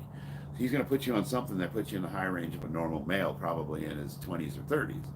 So you can expect to get that nice little boost from the beginning. How long does it take? I would say 2 to 4 weeks, and you went. For me, I didn't really notice a difference in the way I looked off the bat, but I noticed a difference after about 2 weeks in my zest for life. My depression lifted. It was like this fog came off of me, and I just wanted to participate again. You know what I mean? I was like a 20-year-old. I just felt like I wanted to get after it. And then from there, everything got more intense. So you could say, well, was it the testosterone? Like, well, yes, but you know, even if you go on really, really strong stuff, the most you're gonna get out of, like, let's say, what's the most hardcore drug you could go on? It's probably trenbolone, right? Um, you can only expect maybe at the very, very high end 15% change from what you are right now. So you have to imagine yourself 15% better than what you are right now. Is that where you want to be? Most people want to be way higher than that. So there's two routes that you can take. One is you could train your ass off and be consistent and have a really good program, and then you'll be legitimately strong, like the way you look and all that stuff. Or you can do the other road, which is a big mistake a lot of young lifters take, and that's just do more drugs. That's where you start running into huge health issues, and that's where, when as soon as you come off because you're forced to, because your organs start failing, you lose all your gains and you look worse than when you started. So what is the point? The point is, you're on TRT, give it time, train like you're a natural, and really just focus on getting stronger, and the rest will take care of itself, I promise you, to a point. And then when you hit that plateau, then it's time to talk about strategy. You know what I mean? Because the thing is that, like, a lot of men that suffer from low testosterone don't even train. Doctor will put you on TRT, and those guys don't even work out. They're just now have normal testosterone levels. I'm assuming you're here because you probably want to train and get badass, right? Uh, I have abs at 16%, but not incredibly defined. Yeah, and that's all you want, right, Matt? I mean, like, come on, what are we talking about? Like, is the juice worth the squeeze? Could you diet down to 10%? Probably, but God, that sucks, right? I mean, Jesus, all your friends are eating pizza, and you're over there with like lettuce wraps and shit. Like, good Lord. Yes, ma'am. Do you think losing weight is harder than trying to gain weight, or vice versa? It just depends, Stephen. Like, you might be one of those hard gainers. I know guys I know a couple guys that just can't put weight on, and this is what I tell them: is they have to double their calories. They think they're on a caloric surplus, and they're not. These guys are eating 2,500 to 3,000 calories a day, and they're trying to gain in the gym. I'm telling them 6,000, like, for put weight on, and that means what? For them, it could be like cramming candy bars down or eating tubs of ice cream or whatever they need to do to get that calorie dense food that most of us is going to be bad for us. And if you're one of those guys that are overweight, like say you have a thyroid issue or any of the multitudes of conditions that can contribute to your inability to efficiently lose weight, that's going to require some strategy. So it really depends. And then guys that are finding it difficult to lose weight and they feel like they're dieting and they're having trouble and they're exercising, that's where we try to address it holistically, so that whatever they're doing to get in a caloric deficit isn't going to be so unbearable that it's unsustainable. We try to look at what their intake of food is and then make reasonable minor changes so they can consistently lose small amounts of weight over time. And they say, but I want to lose it. I want to, I want to be slim by summertime. You got to be sustainable. You have to do just like me with lifting. When I had this goal, I was going to get a 500-pound bench, and I didn't give a shit. And I was using the slingshot, and I was looking at all of these bench press experts online, and I was trying to find the fast way to bench, and I was doing these crazy 3-4 times a week bench programs, and I was overloading using blocks and boards. Had chains and everything, and I was like, I got above 425 pounds on the bench, and my raw bench was going up. It was really awesome. But what was I doing is I was killing myself, and I wound up blowing my shoulder out. And then where was I at? I had to start completely over from zero, and it took me a year. The point of that is slow, steady, consistent gains over time, and you're going to see good results, and you're going to have longevity. And it like slow and steady wins the race. We're not trying to find shortcuts here. We're just trying to move in the direction we want to move in. Ian's back. How did it go? Did you slather yourself up with baby oil? You're 140. The most weight was 163. Well, Stephen, let me ask you this. Are you trying to get heavier?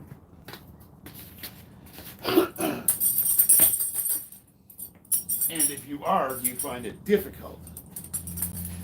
Because the other thing is like, we want to avoid just becoming fat. Like, the pics were great. Did you post them on your community page? Do you have a community page yet on your channel? I know your channel is still pretty small. Be the tortoise. Yeah, exactly, dude. I know it's so cliche. People get sick of hearing it because they want something profound. They want to hear something that's different from the traditions that got everybody to where they were over long periods of time. And even me, I'm looking for that new scientific method that's going to blow my bench up to 450 pounds. And I haven't found anything other than just consistent small gains over time. That's the only way to stay healthy. It's very, yeah. Yes, I got a community. So your community page is where you post those pictures, Ian. Post them so we can see them. I won't, because my competitors know about my channel. So just be patient, yes, but Marbles, there's something we can do. There's something we can absolutely control, and it works a lot for a lot of people, and that's bring some freaking intensity. Like, get after it. One change that I recommend to every single person that lifts weights, no matter what they're trying to accomplish, is introducing what's called tempo, and that's slowing down the eccentric, like a 3 count. Like, say I'm benching 1, 2, 3, and then when I'm pushing through I explode. Like I'm trying to throw the weight through the ceiling. It's controlled violence. And each rep I'm trying to go faster. Boom. Boom. I don't always do that. Like sometimes I am trying to do nice and controlled range of motion through both of them. But for the most part, just introducing those 2 changes to your lifts across the board. So what is that going to look like for deadlifts? Deadlifts is an act of violence where I'm trying to go up as fast as I can. This does 2 things. Well, speed is strong, and a lot of people, if they either shoot their butt up or they're back dominant, by speeding up the rep, you coordinate your body to fire everything at the same time. Instantly makes you stronger. Squats, what's that going to look like? That's going to be a nice, slow, eccentric, and then dip out of the bottom and fire up like a cannon. That's going to cultivate some serious power out of your quads. Always trying to be faster. But it's controlled violence. You're not throwing the weight, obviously. But just doing those two things without knowing a thing about your program will increase the efficiency of all your lifts across the board. So it's like the point I'm trying to make is like, even though it is slow, consistent gains over time, there are things we can do to absolutely improve what we're doing and get some really serious gains. You know what I mean? A lot of that is just examining how you lift, rep ranges, diet, recovery, get those things tuned in, man, and then get after it. Like, you got to bring it. What did Ian say? I'm about to start prep and I don't know, I want them to know what I look like. I don't know. I mean, I guess, well, here's the thing, Ian. I mean, if you want your channel to grow, you got to have content. Do you incorporate half reps in as well? Marbles. Yes, I do what's called lengthened partials. A lot of times when I bench, I'll use a camber bar, which is that bent one. It's got that 4-inch bend in it. And that gives me a better range of motion and it stretches the pecs out. So I'll do partials in that range. When I'm doing squats, I'll get down in the squat position and I'll come up about halfway and then I'll try to get deeper into it. Deadlifts, it's a little more difficult, but what we'll like to do is, if you're a conventional puller, I would say 80% of my deadlifts when I'm not training for competition are going to be stiff leg with a deficit so I can get a stretch in the back. You just find different ways of stretching all your muscles out and then do partials in that compromised range of motion. And that's going to bulletproof you and give you an enormous base of strength. My max bench press right now is I haven't maxed out bench in a while, but based on the numbers that I'm hitting, I'm right around 405. He's deadlifting and squatting the invisible bar. Yes, I am. And I'm just trying to help you, brother. You know what I mean? It's all good. I understand. I'm just telling you, I would be interested in seeing it.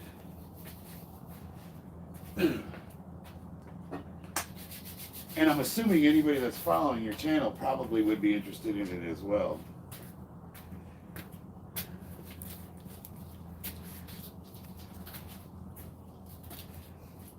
It's funny if you talk about our competitors. Like, I've already checked everybody out that's registered to possibly compete at either nationals or worlds this year in my age group, and almost all of us are good friends.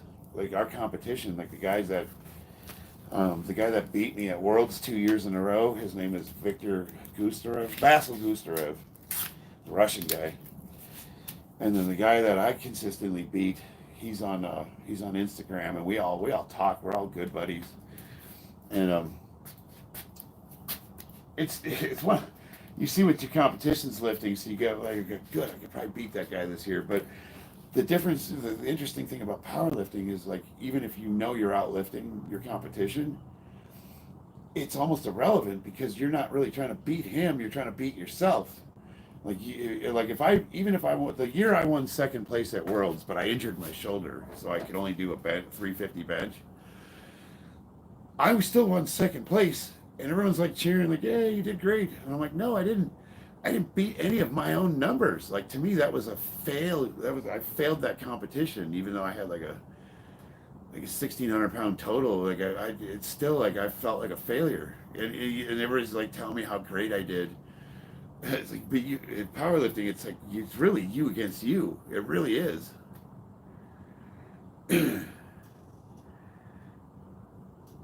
The physical therapy has been rough for her, but she's getting after it, guys. Like, she is recovering faster than anybody I know that's had this kind of surgery. Curious, if you have an opinion on hot cold therapy after lifting, I've heard some water. So if you follow Mike Israetel, he's a sports scientist, and they recently did some studies on cold therapy specifically, and it, because of the inflammation response, and I have to read the study, but the key points were essentially that it creates an inflammation response that can increase scar tissue, but it's awesome for pain relief. And then you alternate hot and cold, obviously, for blood flow and all that stuff. What the study's suggesting is if you are a strength athlete and your goal is to increase the maximum output, you want to stay away from cold therapy, but you want to increase the heat therapies. So things like saunas and hot tubs, things of that nature, those are all good. But the problem there is then you don't have that pain relief. So if you're somebody that suffers from some kind of tendonitis or repetitive, arthritis, whatever the case may be, if you take away cold therapy, you're going to have to find different strategies. And the one thing we try to avoid at all costs is mitigating pain with drug use, even though sometimes you have to reach for that bottle of Motrin. That's not something you want to get in the habit of doing. All right, second set. Give me a second, boys. I'll be right back. I'll be right back.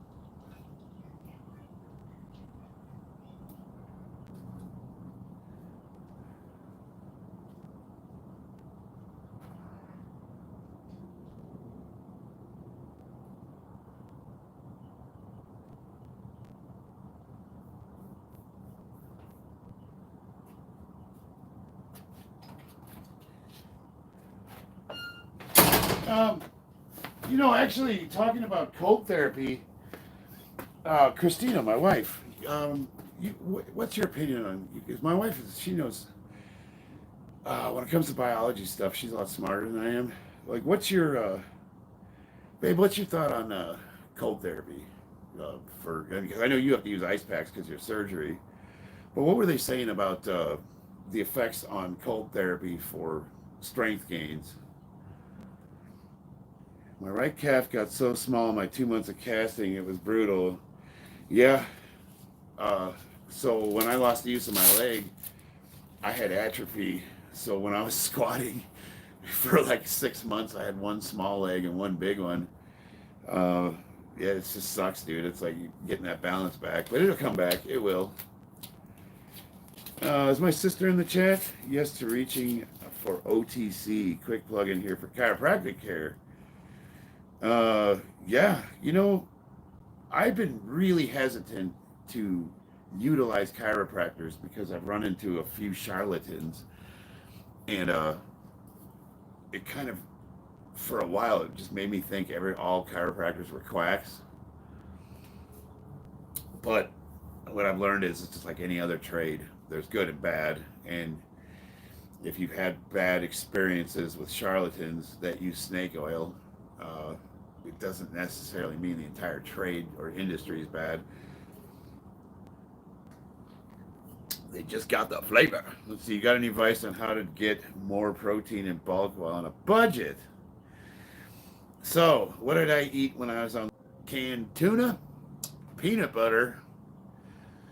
Canned tuna, peanut butter. Dollar store. I would eat cans of mackerel. Oh my God. My wife would vomit when I'd open a can of fish up. We were poor, like there was one day where we didn't have rent money, and I was, for whatever reason, I don't remember the circumstances, but I wasn't working at the time, so I actually went across the street to this welfare place, and I sat in there for 8 hours to get $300, and that was all the money we had for that month. It was bad. But we had $300. So we went to the dollar store, the 99-cent store. And they closed all of them, but God, man, that place is a blessing.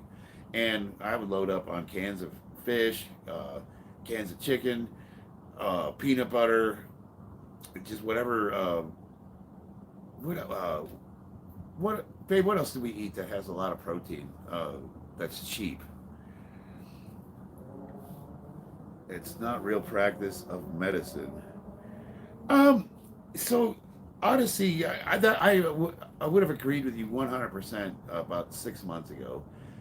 I met a real chiropractor at the VA hospital, and he changed my mind because the VA had endorsed him, and he took care of me after I lost the use of my leg.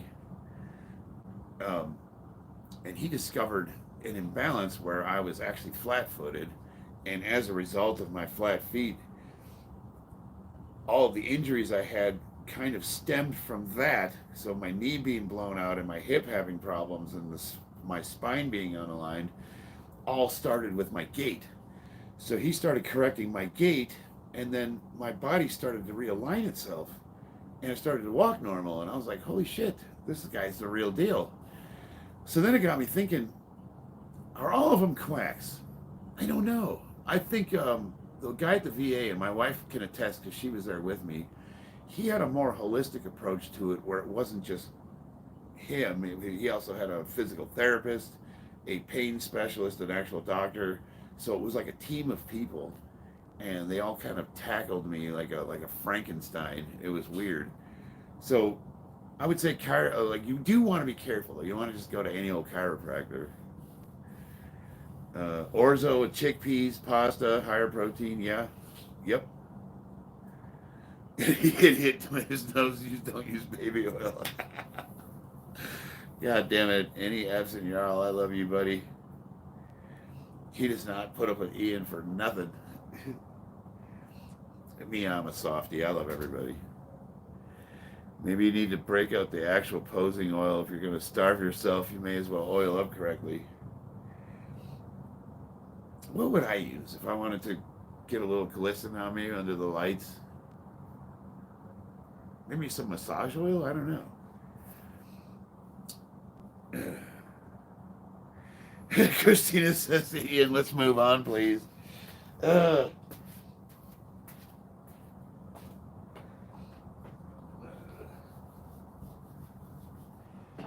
Ian's young. That's all I'm going to say. We love you, though, buddy.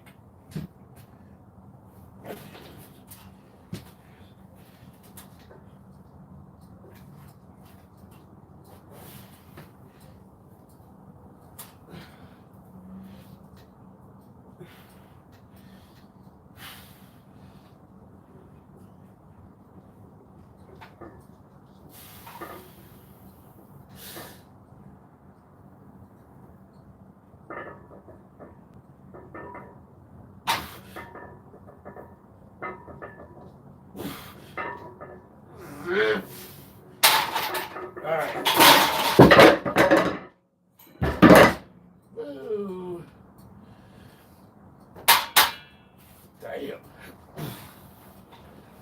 That's why you have safeties.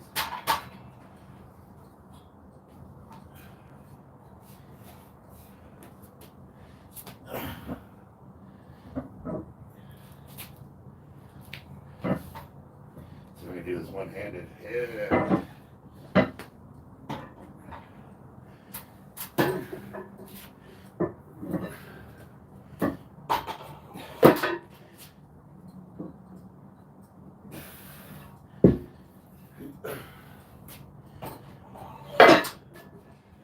Whew. Don't miss the J-hooks. Holy shit. So, I got one more set to do, and I'm going to take this last set to failure, so whatever that looks like. Whew.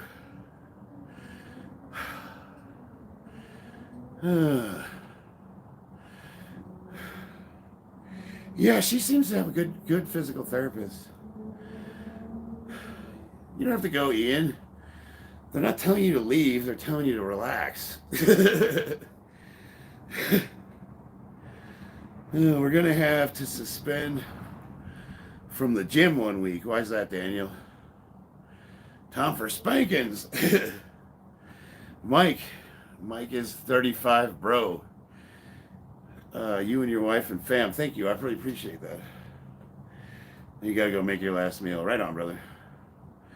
One time I was loading 45s on the bench, and I wanted to do the taller 45 on the inside, so I got it done on one side, then I took all the weight off the other and swapped it out and blammed it. I've done that before. Just hit 41, starting to believe 315 is too much for my goddamn back. Caleb. Well, we'd have to look at what your, I don't like to use the term deficiencies are, but limitations. The way I look at limitations is we got to find creative ways of either fixing them or working around them. Because like when you say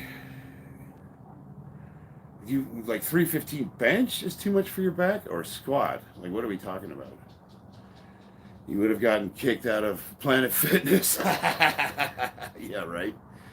The only way I could go to Planet Fitness is if I wear a burqa. How can I ask some tips on how to build my lower chest? So look at the way the anatomy of the chest. A lot of guys will say you got to do decline benching, or to build the top chest, you got to do incline. And I say no. What you need to do, I get pretty nice rack myself, is you need to stretch the muscle. So you want to build the lower chest. Now, genetically, some people just have that lower chest and some guys don't, but that doesn't mean you can't build what you have. So we're looking to stretch that out. Now, stretch your arms out to where you feel that chest being pulled off your sternum, and pull as hard as you can. Pull your arms back as hard as you can until you feel the lower chest being stretched out. Once you can feel that, there's your starting point. Boom. And we're going to work dumbbells, cable flies, bench press with like a camber bar, whatever we can to extend that range of motion. Stretch that chest out, and there's your new starting point. And that's how we're going to build our chest up.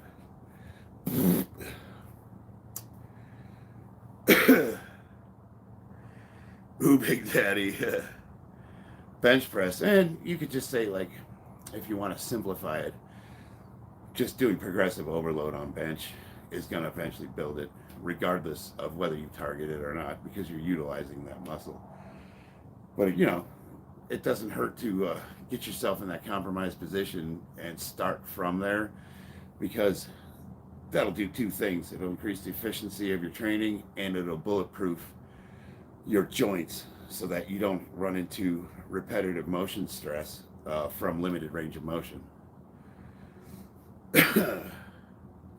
Looking swole. Hell yeah, Whiskey, thank you. So if you look at a lot of the big bench pressers, we'll take who's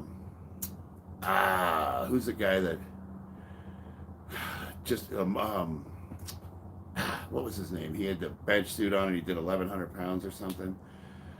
A lot of those big dudes that bench a ton, like Eric Spoto or God, I can't think of any of their names.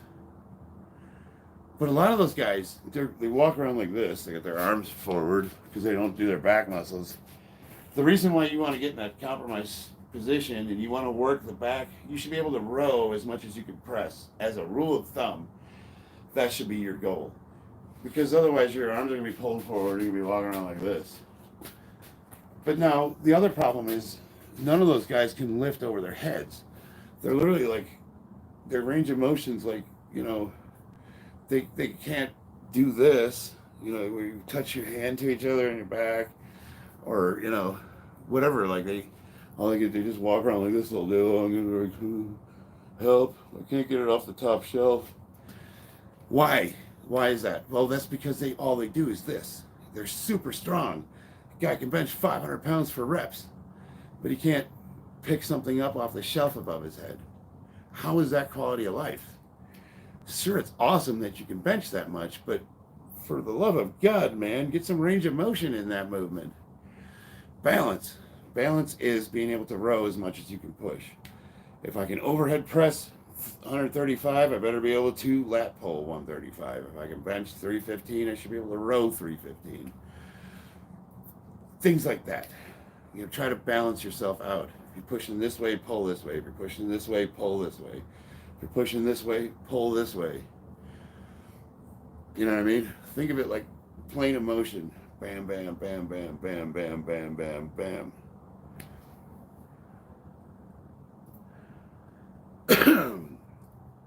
What's better for traps, barbell shrugs or dumbbell shrugs? Tyler, I'm going to give you something that I do for traps. So obviously, when I do my deadlifts on a platform, we do a lot of them stiff leg, right? And I'll allow the weight to stretch my back out, which is lat work. And then on top of that, you're doing rows. So one of my go-to exercises is called a dead row, where I'll deadlift up to my knees and I'll row it the rest of the way. Heavy. We're talking 425, 500 pounds. Sets of 3. It looks like an ugly ego lift, but what's it doing? It's hammering your traps. Now, the other thing you can do is when you're doing your overhead presses, you're coming up like this, right? Take a little bit of a wider stance and push up. And look at what it's doing to my trap. Still ice cream. So imagine, so when you're doing shrugs, you're pulling like this, right? And you're forcing that really thin muscle, which is the traps, to lift, but it's mostly the lats that are doing the work.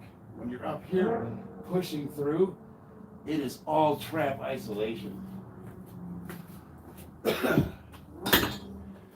If you look at the anatomy, if you go online right now and look at the human anatomy and look at the trapezius muscle, it's paper thin and it goes in a little trapezius. It covers the lats. So when you're doing shrugs super heavy, your lats are actually doing a lot of the work that you think the traps are doing. And you're hitting them, you're wearing them out really nicely. But pushing up through that range of motion pretty much isolates them. And now you're doing all trap work. Have to watch that gallbladder. Oh man, you and me both, Kat. I tell you what, if you come up with a good solution to gastrointestinal issues, by all means, share them with me. Stay hard. Hell yeah, Andre. It's pretty hard for me to gain weight. I've been drinking chocolate milk to get to 190 gallon a day, baby. Throw some Snickers bars in there, some ice cream, and like people are like, how can you recommend like eating candy bars to somebody? That's awful. It's all sugar. They're gonna be diabetic. Look, if you're a hard gainer and you're training, you're probably burning most of that shit off anyways. Probably not a big deal. Like, what are we trying to do? We're trying to accomplish something specific, which is to gain weight. If you're a hard gainer, like if you go to the GNC and you order mass gainer, what is that? It's all the garbage in a bag that's super high dense calories in a small container so it's easy to consume. It's all the same crap that they're saying you shouldn't eat, like candy bars and ice cream and all that crap. But, and then they were like, well, you don't want to recommend that to, like, what about people that have diabetes? Well, okay, obviously if you're diabetic, like you would think that would go without saying. If you have a problem with sugar, then you probably shouldn't consume sugar, right? But for the average person, younger kids weigh 140, want to get to 170, can't seem to do it. Got to double or triple the calories you're taking in, can't seem to eat that much. Dude, there's nothing wrong with supplementing a little bit of garbage just to get those extra calories in. Assuming, all things being equal, you are in fact training and you're working it off. Weather's attacking me. Oh boy. We got tornado warning, severe lightning storm, winter weather advisory, wind advisory, and flood watch. Where the hell do you live, dude? If you're not careful about your nutrient intake, I know someone that had to have his gallbladder removed. Yeah, and I wouldn't want to have that happen because I guess they used to think the gallbladder was a vestigial organ and it wasn't really necessary for survival, but it helps with gut flora. Is that correct? Correct me if I'm wrong. I don't want to say the wrong thing here. Gallbladder is important for storing digestive acids and such. Bench press. I think I can take you. There's a lot of people again. Let's see what kind of monster you're hiding here. Let's go to channel. Yo, this is Trap. Yeah, you look pretty beastly, dude. I'm about to hit 315 for an AMRAP, so that'll give you a good idea of where I'm at. Am I subscribed to you? Yeah, I am. I am, in fact, subscribed to you, brother. Oh, yeah, you're a monster, dude. 551 on third attempt. Here's what I'll say, though. Not to be a dick, but body weight ratio, who has the higher dot score? You know what I mean? Like, like you're in your what? You look like you're in your 30s? And what do you weigh? So if you compare your bench at your body weight to me using like the McCulloch scoring for an age modifier, like my dot score was 461 for my total, and then with the McCulloch it was 510. I don't know what it is for the bench though. That'd be interesting. So if I hit like 405 on the bench at 220, what would the score be against your ungodly 500 plus pound bench? Holy crap, it's impressive. But at your body weight, I would be interested to see what the score difference is. But you are a beast, for sure. And I am subscribed to your channel, incidentally. You guys gotta check this guy out. His name is Yo, This Is Trap. He only has 69 subscribers, and that is unfortunate because this guy's a freaking monster. Absolutely. You wanna ask a guy how to get a bigger bench? This is who you talk to right here, baby. 545 for a single? Holy shit. Oh, did you get 600? Were you able to hit 600? Good Lord, you're a monster. Which federation do you compete in? Yeah, I compete in the USPA. You can live without a gallbladder, but you still struggle with digestion. I do. 38. Okay. Well, you're a submaster, so I noticed with the submaster scores though, they're really not much better than the open. Like they don't seem to get really a whole lot of benefit. The submaster 35 to 39. Yeah, dude, I'm gonna say it like it is. You're a friggin' beast, and I consider you a kindred spirit. But I still want to see what our score differential is. How many times have you answered the question, are you natty? More than less than 1,000. Yeah. It's if you look at the way people watch, most of the people that consume live streams, the way YouTube is doing it now, you pretty much flipping through shorts, and then it'll start doing live streams as long as they're in the 9:16 format. So you get boosted. You get a lot of people that are transient, so they're taking a shit and they're flipping through and they're like, oh, look at this fucking weird, they either say something dickish or whatever, and they ask me what kind of drugs I'm taking, and so I'll take the precious time and answer their question eloquently as possible, not even realizing they've already left and they've looked at 20 other channels in that time. So he didn't even stick around for my answer. And then as soon as I'm done saying it, another batch comes on and they ask the same question, and it's like, so I started putting it in the pinned comment, but I guess nobody looks at those. So I'm just like, I don't know.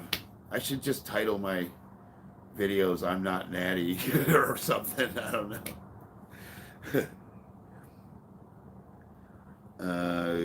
Battle, we got a medical professional from McDonald's in the chat. I've done USPA and 365 strong. Hell yeah. That's awesome. Dude, I'm competing on March 15th out here in Vegas. We're doing the, what do they call it? The Desert Rampage. It's the Nevada State Open Championship. And I'll be attempting to set the national records for my age and weight. 100 kilo weight class, 50 years old. So we'll see. I'm close on all three lifts, but I'm going to have a really, really goddamn good day to get all of them. Thoughts on reps to failure? I think that it's awesome. I'm about to do an AMRAP to finish my workot up. What time did I start lifting? It's 8 already? Holy shit. I am taking way too long. All right. Have you ever used androgel? No, I have not. You're a beast. I've been working out more consistently the last couple of weeks. That's what I want to hear, D-Berg. Duberg. And we like that you are telling us about it. That's what I want to hear. My goal, if I have one, is if people start lifting, tell us about it. Come back and tell us about it. You know, we want to know your progress. Or like I was telling people, you can post videos on YouTube, and if you don't want to make a channel or you don't want people to see your content, you just make them private. You know what I mean? Like just for you and whoever you want to invite to look at whatever you're doing. Thread. What is Thread saying? My beautiful wife is my moderator, my managing moderator. So she has my back. I didn't see a comment from Thread.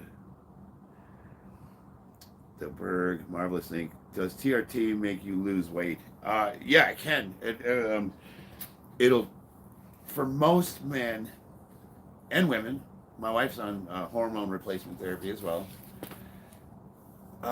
It'll kind of kickstart the metabolism, especially if you've been suffering from low testosterone or another hormone deficiency. So initially when you get on it, you're going to have that, it's almost like newbie gains all over again. You're going to go through this period where your body will recompose, you'll lose some fat, you'll put on some muscle mass, and you really start liking the way you look in about 2-3 weeks. And then you're going to probably hit a plateau because, like I was saying earlier, the doctor's only going to prescribe you an amount that puts you in the high end of like normal, high end of normal for a male in like saying his 20s or 30s, you know, so they're not going to put you on a super physiological amount. So you'll get that initial boost, you'll start liking the way you look, and then you're going to start having to train like a natty again. Like you're on TRT. It's not going to turn you into Ronnie Coleman. And that's usually where guys go down one of two paths. There's the I'm going to consider myself natural, but on test a little bit of TRT, and I'm just going to keep training and get good like that. Or there's guys like me who went full retard with it. I went through a little phase where I added a little sauce to the soup, if you know what I mean. But then you discover pretty quickly that that's not a reasonable way to. It's very bad for you. So now we're on I'm on a very metered amount. Bennett, that was funny.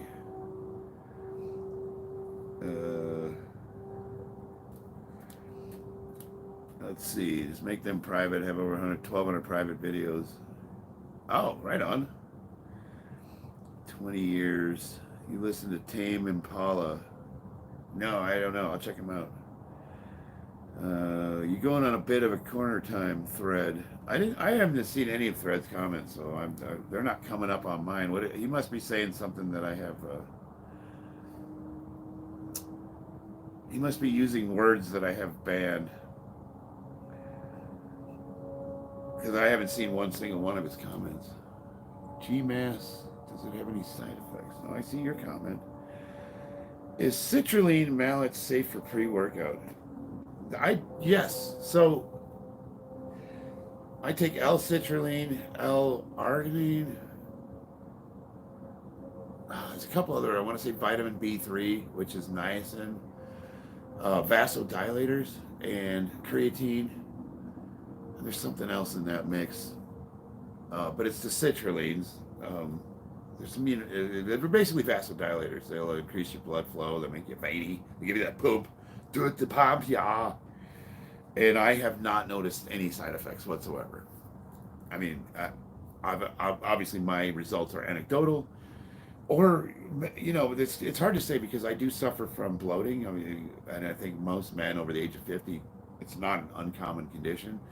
But it would be interesting to see that if I eliminated all the supplements and everything that I take, what would happen if the bloating would go away, if it was related to one of those, or if it's something more related to something like eating too much sugar.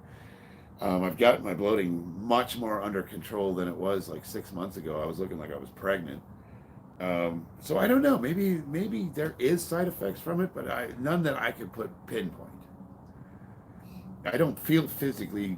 I feel better. It's like I think that like L-citrulline, citrulline malate is a good alternative to the pre-workouts that most people take that have a bunch of other crap in them that's not good for you. Let's see here.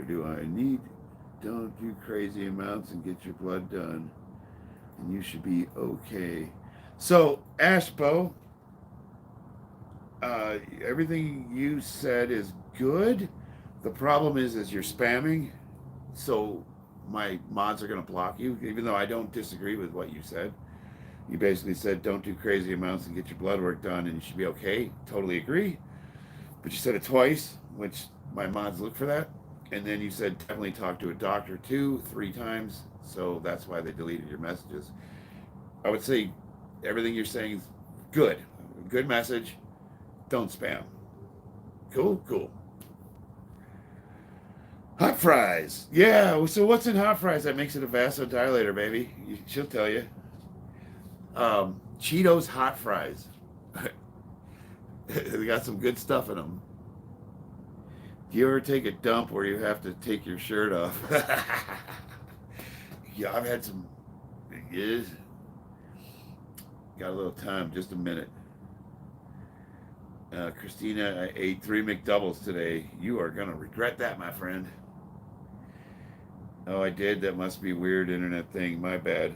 It's cool, dude. I'm not mad at you. I just wanted you to know because my moderators, when they see spam, I've given them to direction to mute those.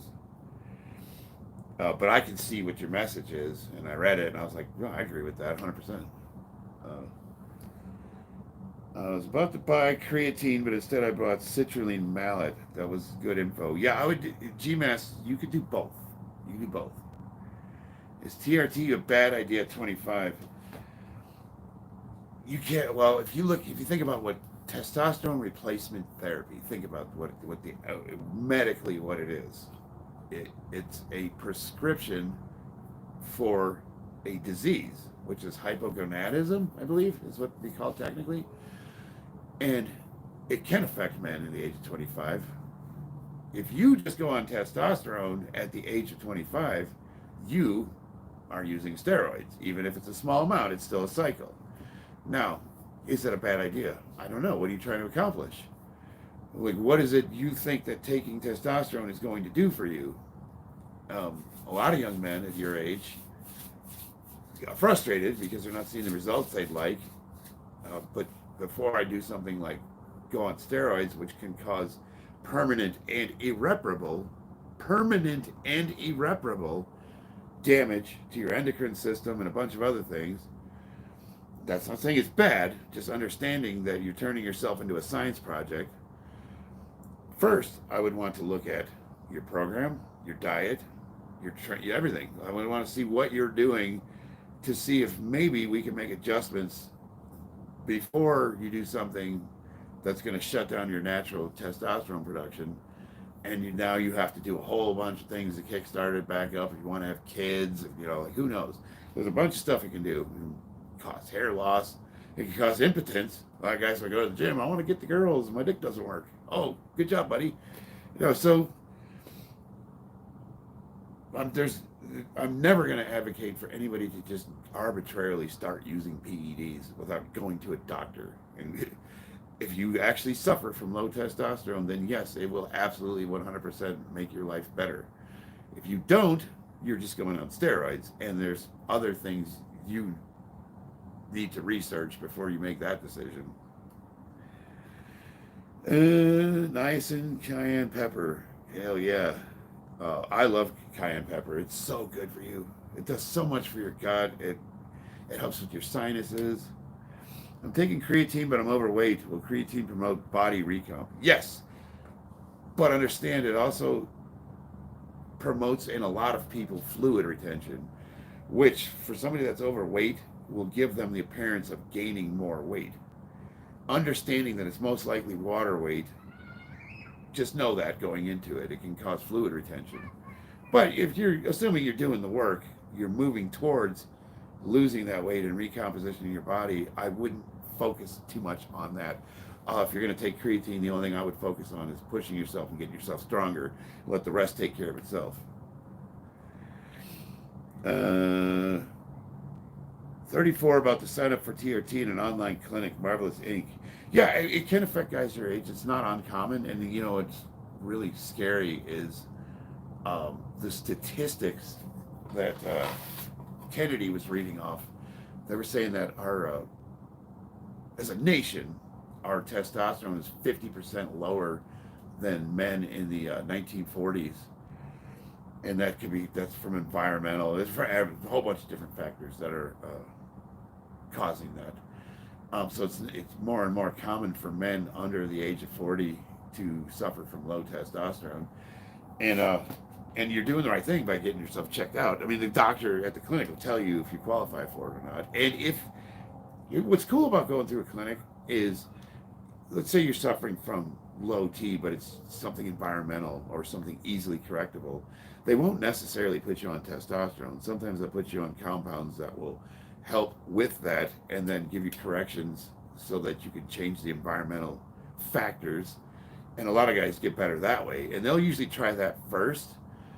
If you're under the age of 40, generally speaking, testosterone is sort of the last thing they put you on because that's more of a permanent thing.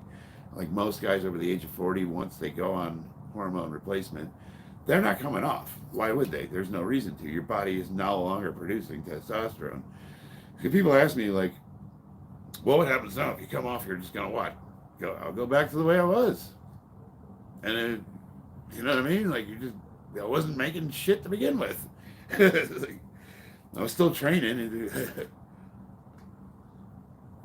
So I'll probably be on for the rest of my life, or as long as it's reasonable, until they come up with like better science or a better way of doing things. I imagine guys that like are in their 70s or 80s, imagine that dude is probably hormone replacement therapy for them is probably something like subdermal, that like an insert that goes in so they don't have to think about it.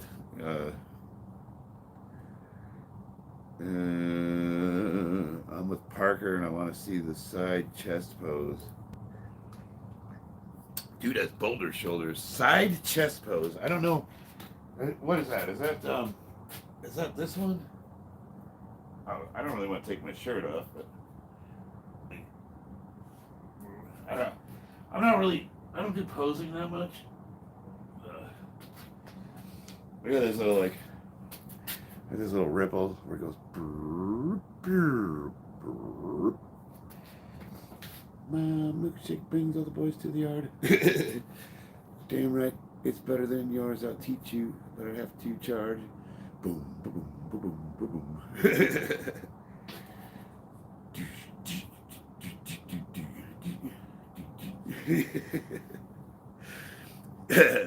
Any good PCT? That's post-cycle therapy. I don't know what that would look like for a guy my age, though. Like if I decided I just wanted to get off all prescriptions, let's say, because it is a pain in the ass. As you get older, the amount of frickin' pills you're on for everything. And I was imagining a day where, like, I just don't have to take medicine at all. Nothing. What would that look like? I don't know. I'm trying not to think about it too much. It's like, you know, you get over the hill and the end, you can see the end and it's coming. It's like, I'm going to do what I can while I can. You know what I mean? And if I'm burning the candle at both ends and I go out like a Roman candle on the 4th of July, so be it, baby. Come back with your shield or on it. The fact that I'm training combat sports with my kids tells you like what kind of insanity I don't even know what I'm trying to accomplish. Which creatine do you have? We get all of our stuff from a company called Bulk Supplements. We taurine, L-citrulline, creatine, L-glutamine, There's a bunch of stuff, and then we just kind of, they're all flavorless. I don't know if it's a monohydrate or whatever, but it's like good stuff. And it comes like bulk supplements means exactly that. It's a big ass bag, and you probably have it for a year or two before you go through it all. What's the heaviest you've ever been? When I got out of the Marine Corps and I was drinking super heavily and I was taking a lot of drugs, I got up to 250 pounds and I was a lard ass. Like, it was not good at all. After I lost that weight and I started training, the heaviest I got up to, I want to say when my wife was pregnant and she started putting on weight, it's a weird thing. They say husbands mirror their wives. And I'm looking at my photographs and I'm like, man, I got fat with you.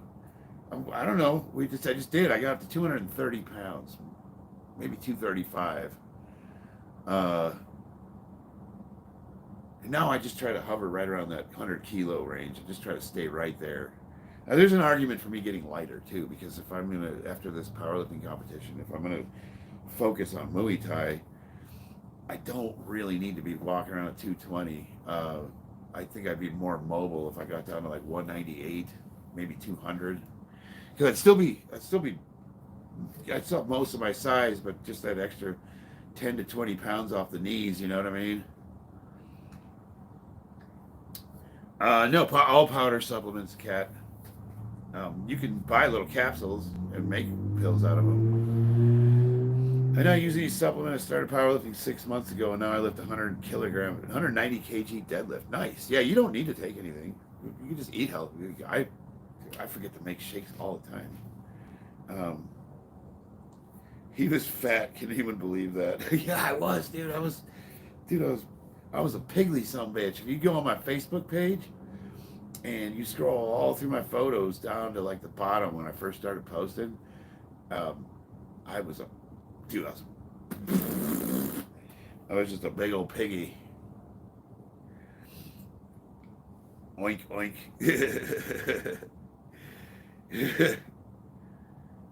And then you have to admit, babe, when right before you had Della, I was looking pretty chunky in some of those photos. All right, here's for all the tea in China. This is my last set. I did 2 sets of 6. Now I'm going to take this one to failure. Babe, are you able to spot me, do you think? Is that possible, or are you... Let me talk to my wife real quick. I'll be right back.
Yeah, my wife, Christina's gonna spot me, so she needs to take her a minute to get composed.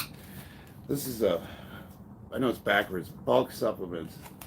So this is creatine monohydrate, micronized. Supplement facts: serving size 5 grams, about 2 tablespoons.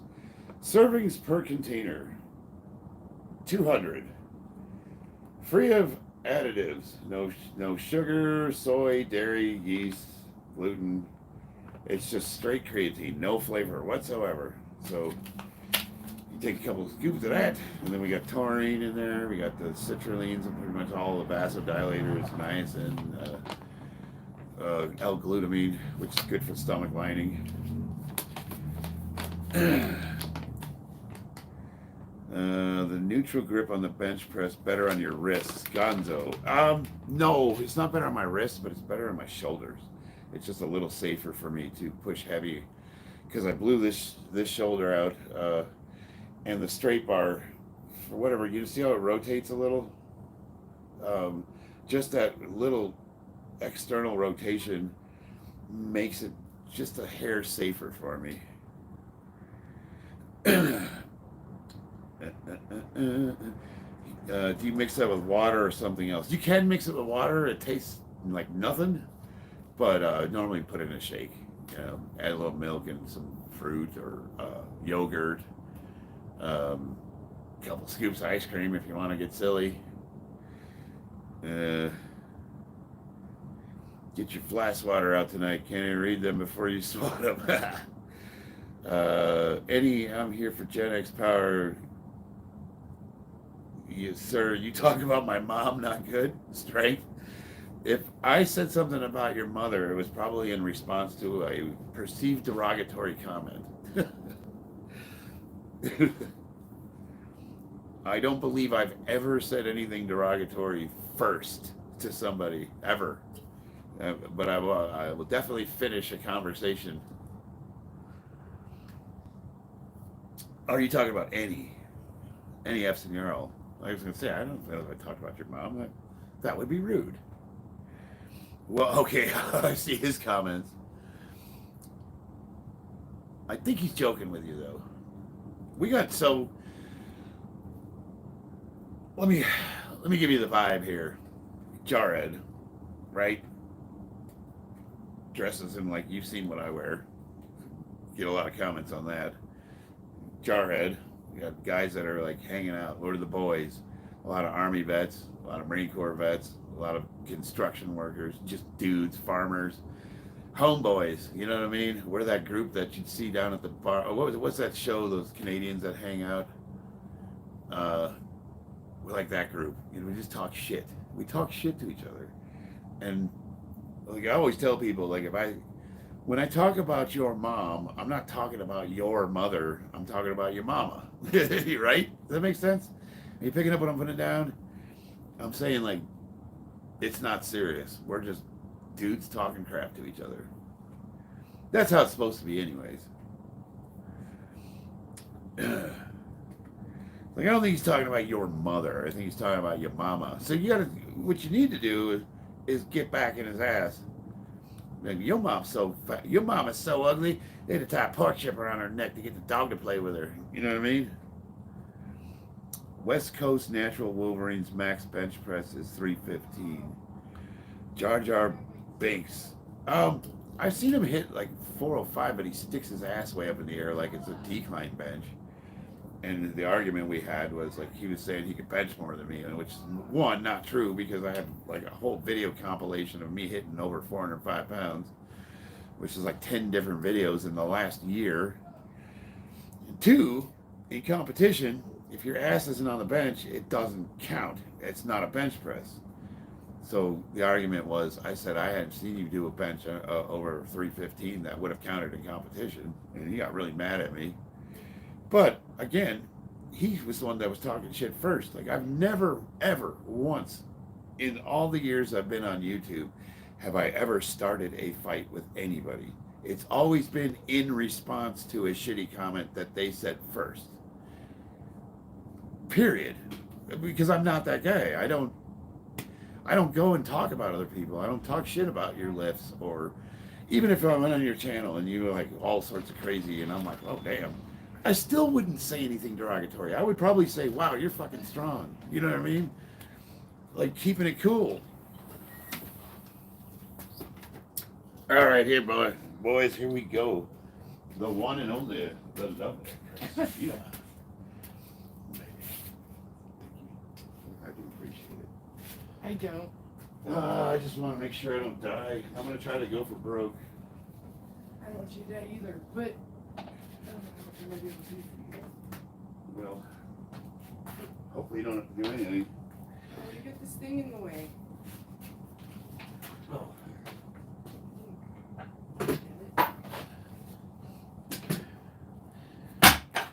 right. We good? It is painful. Well, hopefully you don't have to do anything.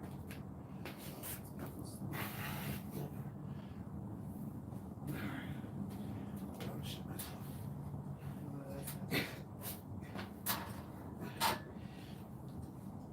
Weight's on. Looks like it.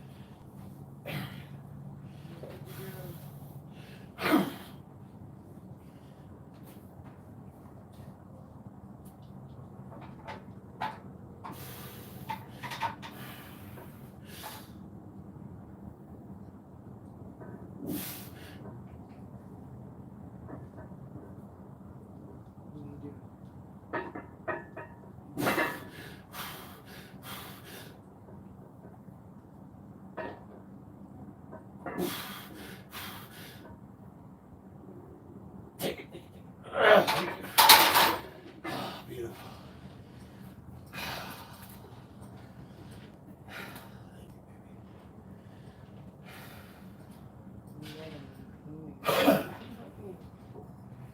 Oh, I appreciate it. You let me get that last force rep in. That's good.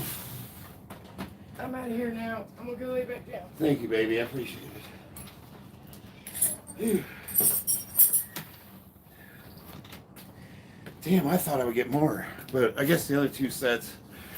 So that's what, 3 sets of 6? How many did I hit on that last one?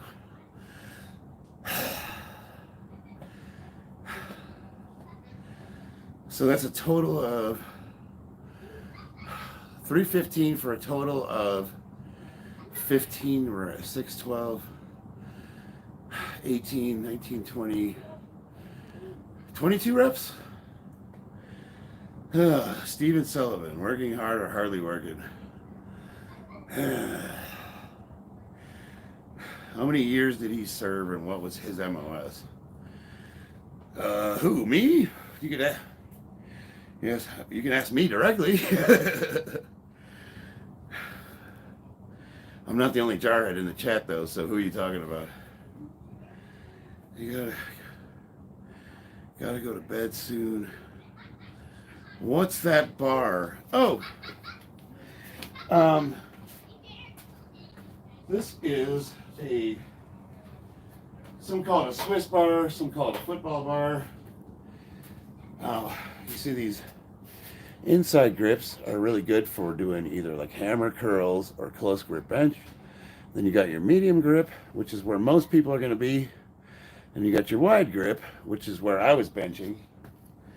Now the wide grip,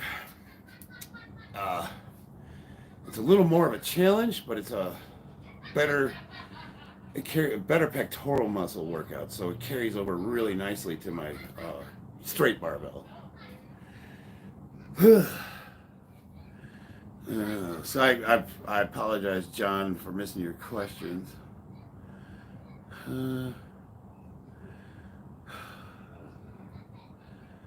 Let's see here. If you're asking what my MOS was, I was an 0844 Field Artillery Fire Direction Controlman. Yeah, they're good bars to have. I like to rotate. So because we're getting older, shoulder health for a lot of guys our age. What do you hear at the gym all the time? Oh, I used to bench 4 or 5 pounds. Oh, you used to? Well, guess what, motherfucker? I still do. I get guys all the time. Oh, well, no, it was back in the day. I used to bench 500. Oh, okay. I'm sure you did. The point. By rotating, I use the camber bar 1 week. I use the straight bar the next. And then I use the football bar.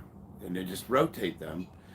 And it just kind of changes the stimulus enough where I get that whole shoulder rotation and the whole range of motion through the pecs, and it's just a good strategy for getting an overall a well-rounded workout without having to add a ton of accessories to your routine. So it's an efficient way to train too. Christina's injury, she had a hip impingement and a torn labrum. So what they went in and did is they pulled the hip bone out of the socket and they shaved the impingement off. And then they flattened the labrum and then sewed that all up, put her back together, bunch of stitches. So she's got the incision for the camera, the incision for the tool, and then of course the injury to the labrum itself.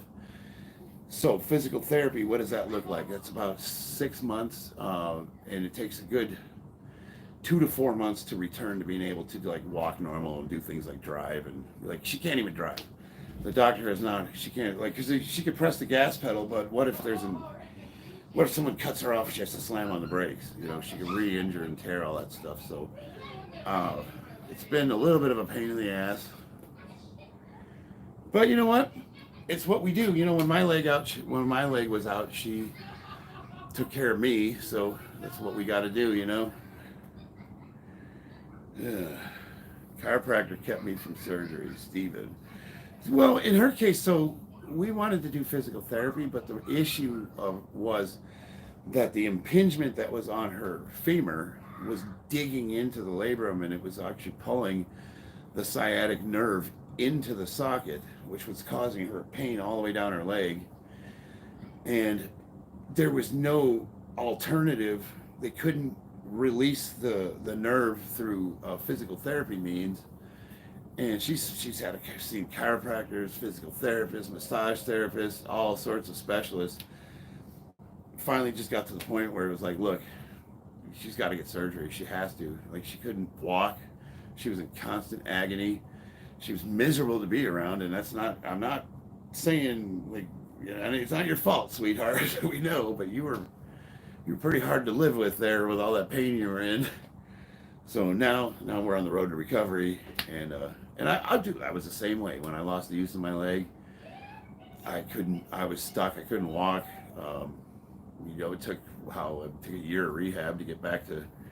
If you look at my channel and you go to my physical therapy playlist, you'll see a reasonably comprehensive journey from me learning how to use my leg again to being able to squat 600 pounds in competition. And it goes through everything we went through, which it was a lot. But I tell you what, it's a lot of those exercises that I now consistently do, even though I don't suffer from any of those injuries anymore. If people did some of those in their normal routines, it would prevent them or make them more resilient to getting injured in the first place. So hopefully, like, maybe some of you guys could take some of that information and apply it to your own lives. Hopefully. You look like Dricus Duplessis. Some guy, yeah, well, the other one is Andy Serkis, is what they say. I can live with the Dricus one. Yeah, well, I didn't. Joker says it's cool you were able to document that. I didn't have any other content to post. If you look at that playlist, I was doing an incline bench, right? And I have these wires hanging out of my shirt.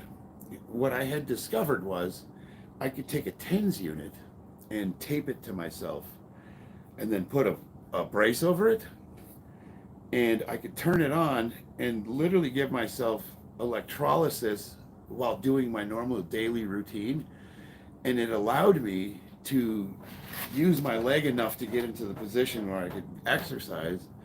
So I effectively turned myself into a cyborg. And now Christina uses the same thing. She takes the what do they call it? Not a TENS unit. Is it a TENS unit, or it's electrotherapy? She does the same thing. She wears it when she goes out. And really what you can set it to is, you know, give yourself enough of an electric signal where it just dulls the pain and it kills the nerve essentially. And it allows you to do what you got to do. And I wore that to work for months. I was walking around with that thing hanging off my ass, and everybody's like, "Are you okay? Should you even be out here on this job site?" I'm like, "You gonna pay me to stay home?" Like, you know. I get it. I broke my femur in a car crash. Oof. Femur. Ooh. Damn. All right, it's 8:38. Yeah, she loves her tens unit. I do. I think it's awesome. I want to say I pioneered that. Like I came up with the idea of wearing it while like it's something you're supposed to do for like 15 minutes a day when you're rehabbing, tendonitis or whatever. And I was like, what happens if you just wear this thing? I don't really have time for. Well.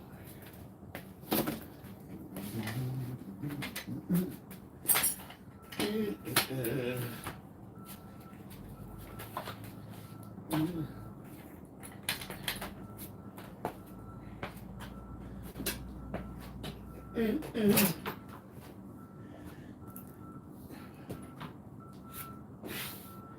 okay.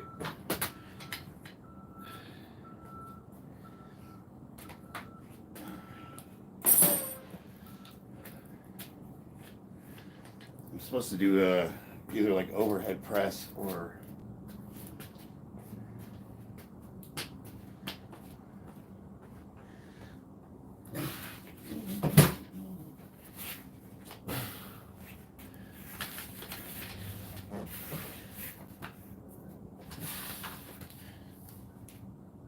oh, no way. Ow. That's gonna hurt the elbows too bad. So one of the things I like to do for shoulders, I know this is an ab movement, but if you think about it, if you come straight out, right, and you press down with your arms, it turns it into a shoulder movement.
I was going to try to prop myself up on the bench with the wheel. That's too unstable.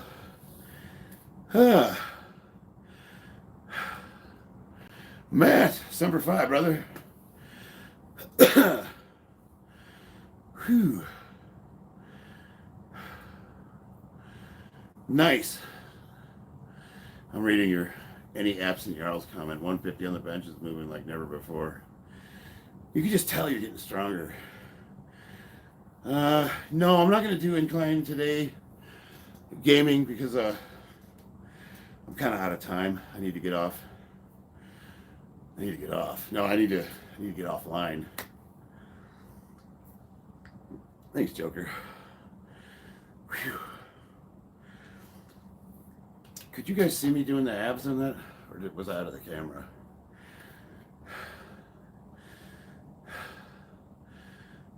One, two, three. 1, 2, 3, 2, 2, 3, 3. And as soon as Sergeant turns his back, you're like 1, 2, 3, 1, 1, 2, 3, 2, 1, 2, 3, 3.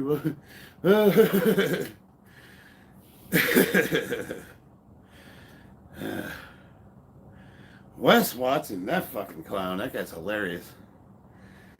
What was he? So I saw a video where he was walking around on camera telling people to say how tall they were and that he's 6 feet tall, right? That was his video. But then some Redditor, you know how the internet does, they dig up dirt on you, so if you're gonna lie online, they're gonna find out, right? Found someone giving him custom made Chuck Taylors. They look like Chucks, but they're custom made. 2-inch platform shoes designed to look like Chuck Taylor's. So he was literally standing in shoes that made him taller. And it's like, how low must your self-esteem be for you to have to lie about how tall you are? Like, I'm 5'9". I don't give a fuck. Like, what does that have to do with anything? And here's a guy that's saying you need to pay him thousands of dollars to learn how to become what? Some douchebag that drives around a block in a Bugatti trying to scare hookers up? You know, like everything about him is fake. You know, I don't know. That guy, Wes Watson, that guy, he cracks me up more than anything. I would love to get in a boxing match with him. Like, you know what I mean? Like, all those years in a hard San Diego prison. I would love it. I'm 50. He's what? He's got to be, what, 45? Let's go, Baldy. You can tell he's on a bunch of tren because he's all red and he's got those varicose veins that pop out. And he's talking about, like, men with tits. Men with tits. And he's literally developing gynecomastia. You can see his boobs start pointing out. He's lost all his hair. Like, he's got all the signs of horrific PED abuse. And his physique's not even good. He's not even strong. They were doing a video where he was rowing 315 pounds with wraps with the strength cartel. And you see him like totally, I mean, he's rowing it, don't get me wrong. Like the average man's not going to go in there and put 3 plates on a bar and row it. But if you're going to talk shit, like, at least row it clean. You know, I'm like, you're not even strong. I saw one video where he was squatting 5 plates, so that's a good squat. I'll give him that. Okay, that's a good squat, dude. I mean, you have a good squat. But for all the shit he talks, like, his max squat's not even my warm-up. Like, he doesn't squat enough to even warm me up to my max squat. So I'm thinking, like, this guy's a fucking clown, and on top of it, he just talks mad shit to everybody. And then he's going to challenge these dudes to come to his gym and fight him, right? So what happens? Some guy shows up, and him and his friends beat the living crap out of this guy using, I think he hit him with a belt. Some guy, you know, was kicking him, soccer kicking him.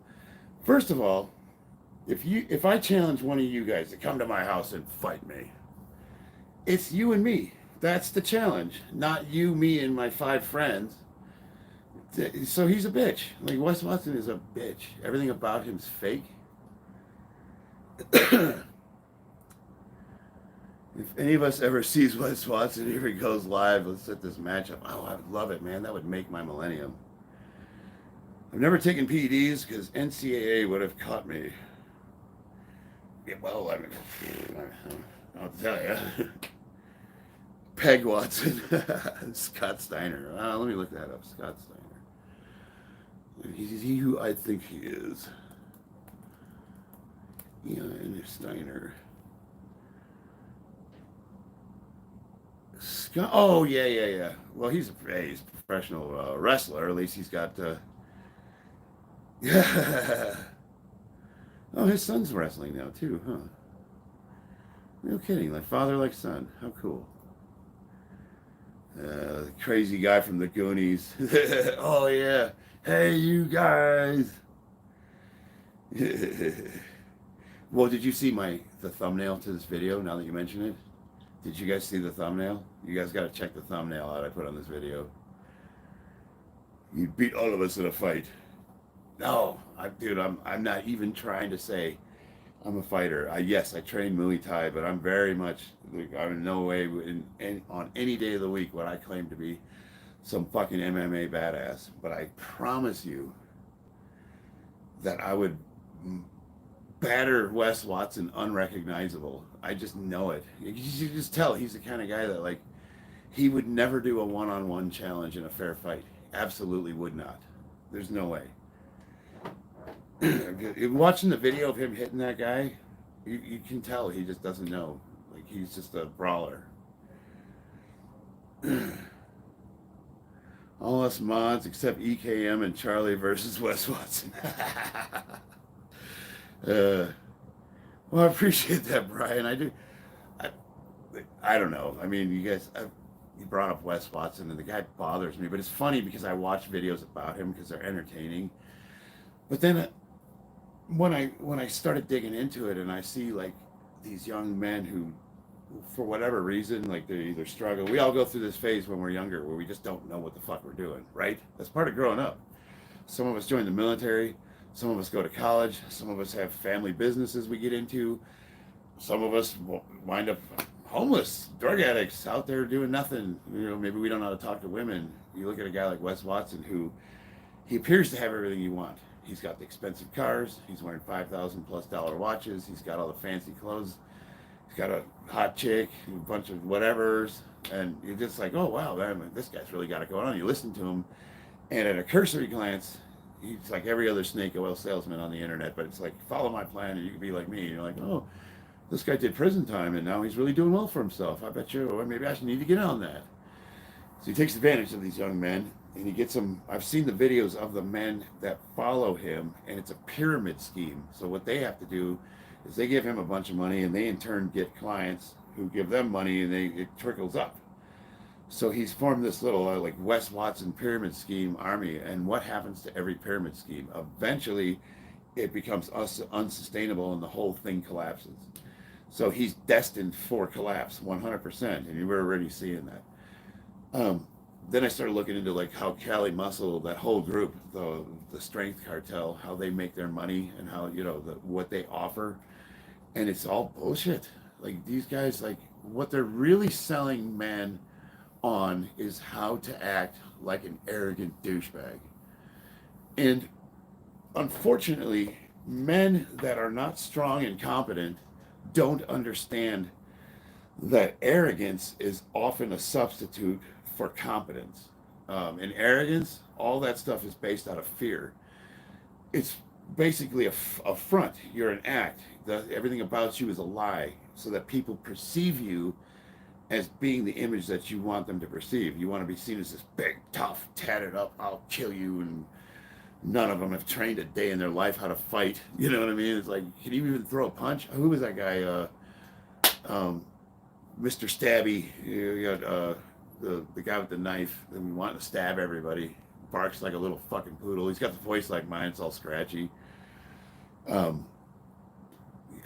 He went to a boxing gym, and he did like 10 minutes of training, and you could tell he'd never thrown a punch in his life. And these are the guys walking around these expos threatening everybody. It's like, you don't know how to fight. But more to that, all that aside, they could be the best fighters in the world. They're selling men on this image that you need to be this tough, stoic, indomitable bully who dominates other men. That's what you want to be. And no, think about who you gravitate towards. We gravitate towards men that are confident, assertive, kind, but direct. Sure, they might tell you, like, hey, fucker, you need to do this, that, and the other thing, you need to unfuck your shit. But at the end of the day, they genuinely care about you, and they're in your corner, and they're going to give you advice that help them. They're competent, they're assertive, they care more about other things than themselves, like their families and their communities and the people they work with. They tend to try to bring joy to the people that are around them instead of sowing discord and trying to dominate the groups that they're around. So that's what it is. It's like you're substituting assertiveness and competence and kindness and love for this douchebag, this arrogance, this simulacrum. It's not even a simulation, it's a simulacrum of success, and all of it's based on lies. They're not actually successful. They're dressed up as successful. They're Christmas trees with lights on them. And they would look at my life and say I was a fucking loser. I've got a small 1,600 square foot house. I've got a 2009 GT Mustang. I got a Chevy Sonic, and my wife owns a Tahoe. And Wes Watson would probably take a look at my life with our kids and our chickens and our dogs, and he would say, that guy's a fucking loser, and why would you listen to a single goddamn thing he has to say? And if what you really want is a Bugatti, he's probably right.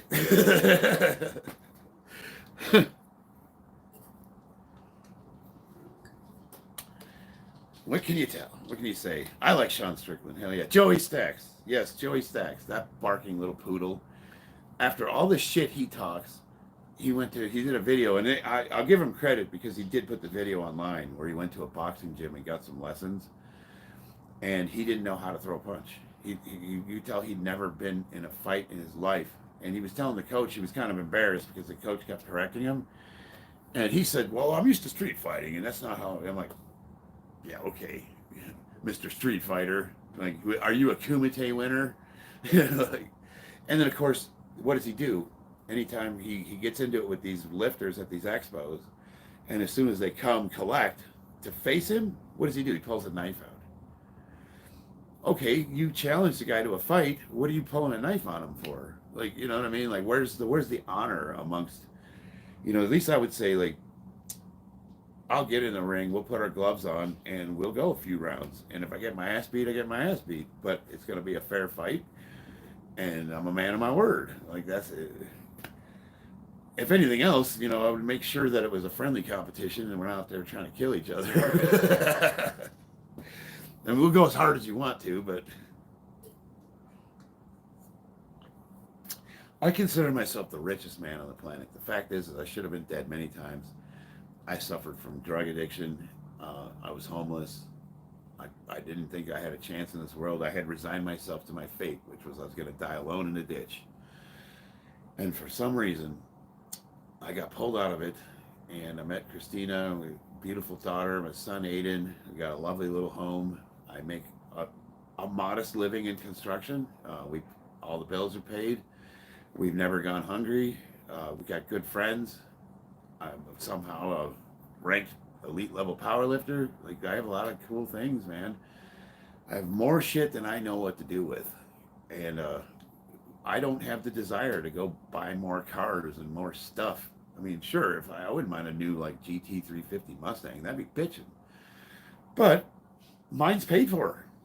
I don't owe any money on it, and it'll do 0 to 60 in 4.5 seconds flat, baby. You should hear her purr, dude. One of these days, I'll start her up for you guys.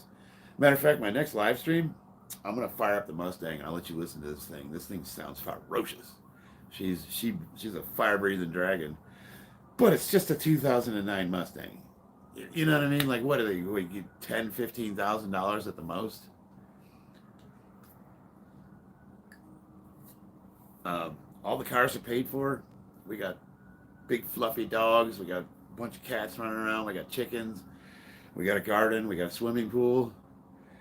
Like, dude, I love my life. Sometimes I hate it. I get caught up in the bullshit, the work and the problems and the kids at school, homework, and bad teachers report, and my boss, and having to work late, and the life. It's really easy to get negative, but all you really got to do is think about it for a minute. It's like, man, we got it pretty good, don't we? After I get offline with you guys, I'm gonna go eat an ice cream cone. How fucking cool is that? Let me see, is the battery charged? Let's put the camera in here.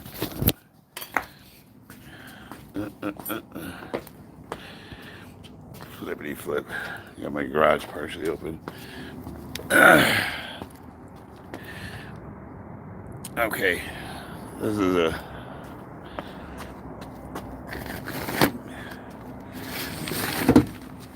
I took my marine plates off.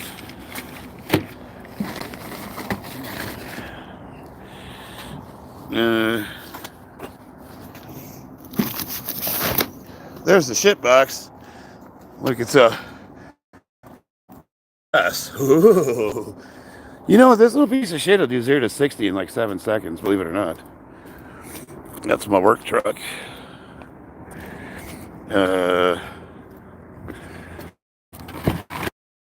Look at the exhaust on this thing.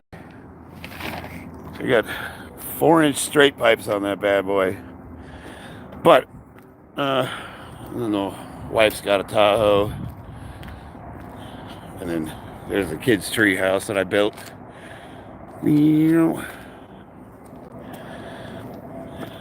Tell you what, I don't know if I'll be streaming tomorrow or not, but next time we'll get her fired up. Because it's got straight pipes with resonators on it. It's pushing, the 4.6 has 4 valves per cylinder. It's got the 72 millimeter throttle body, so naturally aspirated, but it sounds mean as hell, man. And yeah, I'll fire her up when I get online next time. I gotta take that cover off of it. And, it was sitting there for a while, so the battery was dead, so I had to hook the charger up to it. Because Christina talked about wanting to drive to Red Rock, which is a scenic mountain range that's about 30 minutes out of town, and it's got windy roads. So I got 305s in the rear, which is the same width as a Corvette tire, and then in the front I got I want to say 255, so it's got a really badass fighting stance. It's just a clean sleeper Mustang. The only thing that really gives it away is the width of the tires in the back and those big ass fucking exhaust pipes. And she sounds mean. I went with a company called Pipes. They did, you could buy catback muffler deletes, which sound pretty cool, but I went with the entire exhaust system, all the way from the manifold. And we got her tuned, naturally aspirated with the 4.6. It's tuned to about 380, 385 to the rear wheels.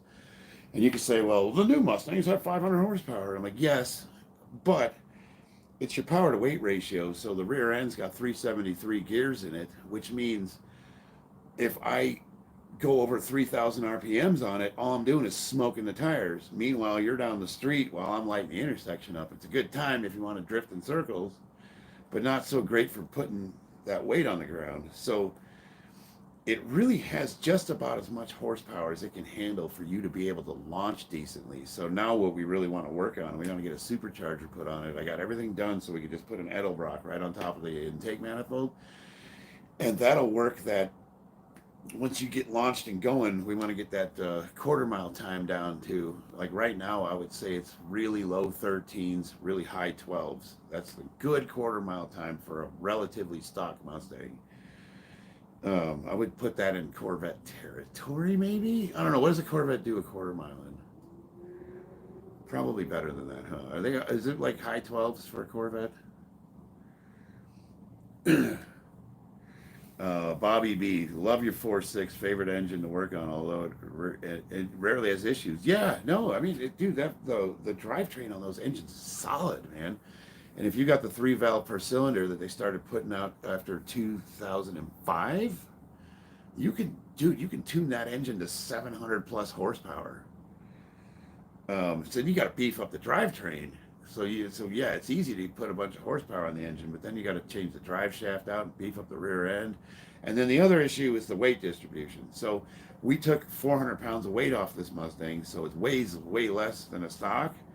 The problem is all that weight came off of the rear wheels. So now it wants to swap ends really easily. So we wound up having to put some of the weight in the back of it. So it gets really tricky. The 2 ways you can make a car faster is either put more horsepower or take some weight off of it. Horsepower to weight ratio, right? No brainer. Your car right now, if you stripped everything off of it you didn't need, you pulled the seats out, you pulled everything, you get rid of the dashboard, the whole 9 yards. It'll be faster. It'll be a lot faster. Those are the principles, that's like the cheap way. The first thing everybody should do to their vehicle if they're going to increase the performance of it is the suspension first. Make it so it can handle the speed. So the first thing we did was we beefed up the struts and we widened the tires and all that shit. And even with the 305 Hancooks on it, she can roast them. All right, guys. I can't wait to see you drive it again, baby. All right. I'll fire that up tomorrow. That'll be a treat. I love you guys. I will see you on the battlefield.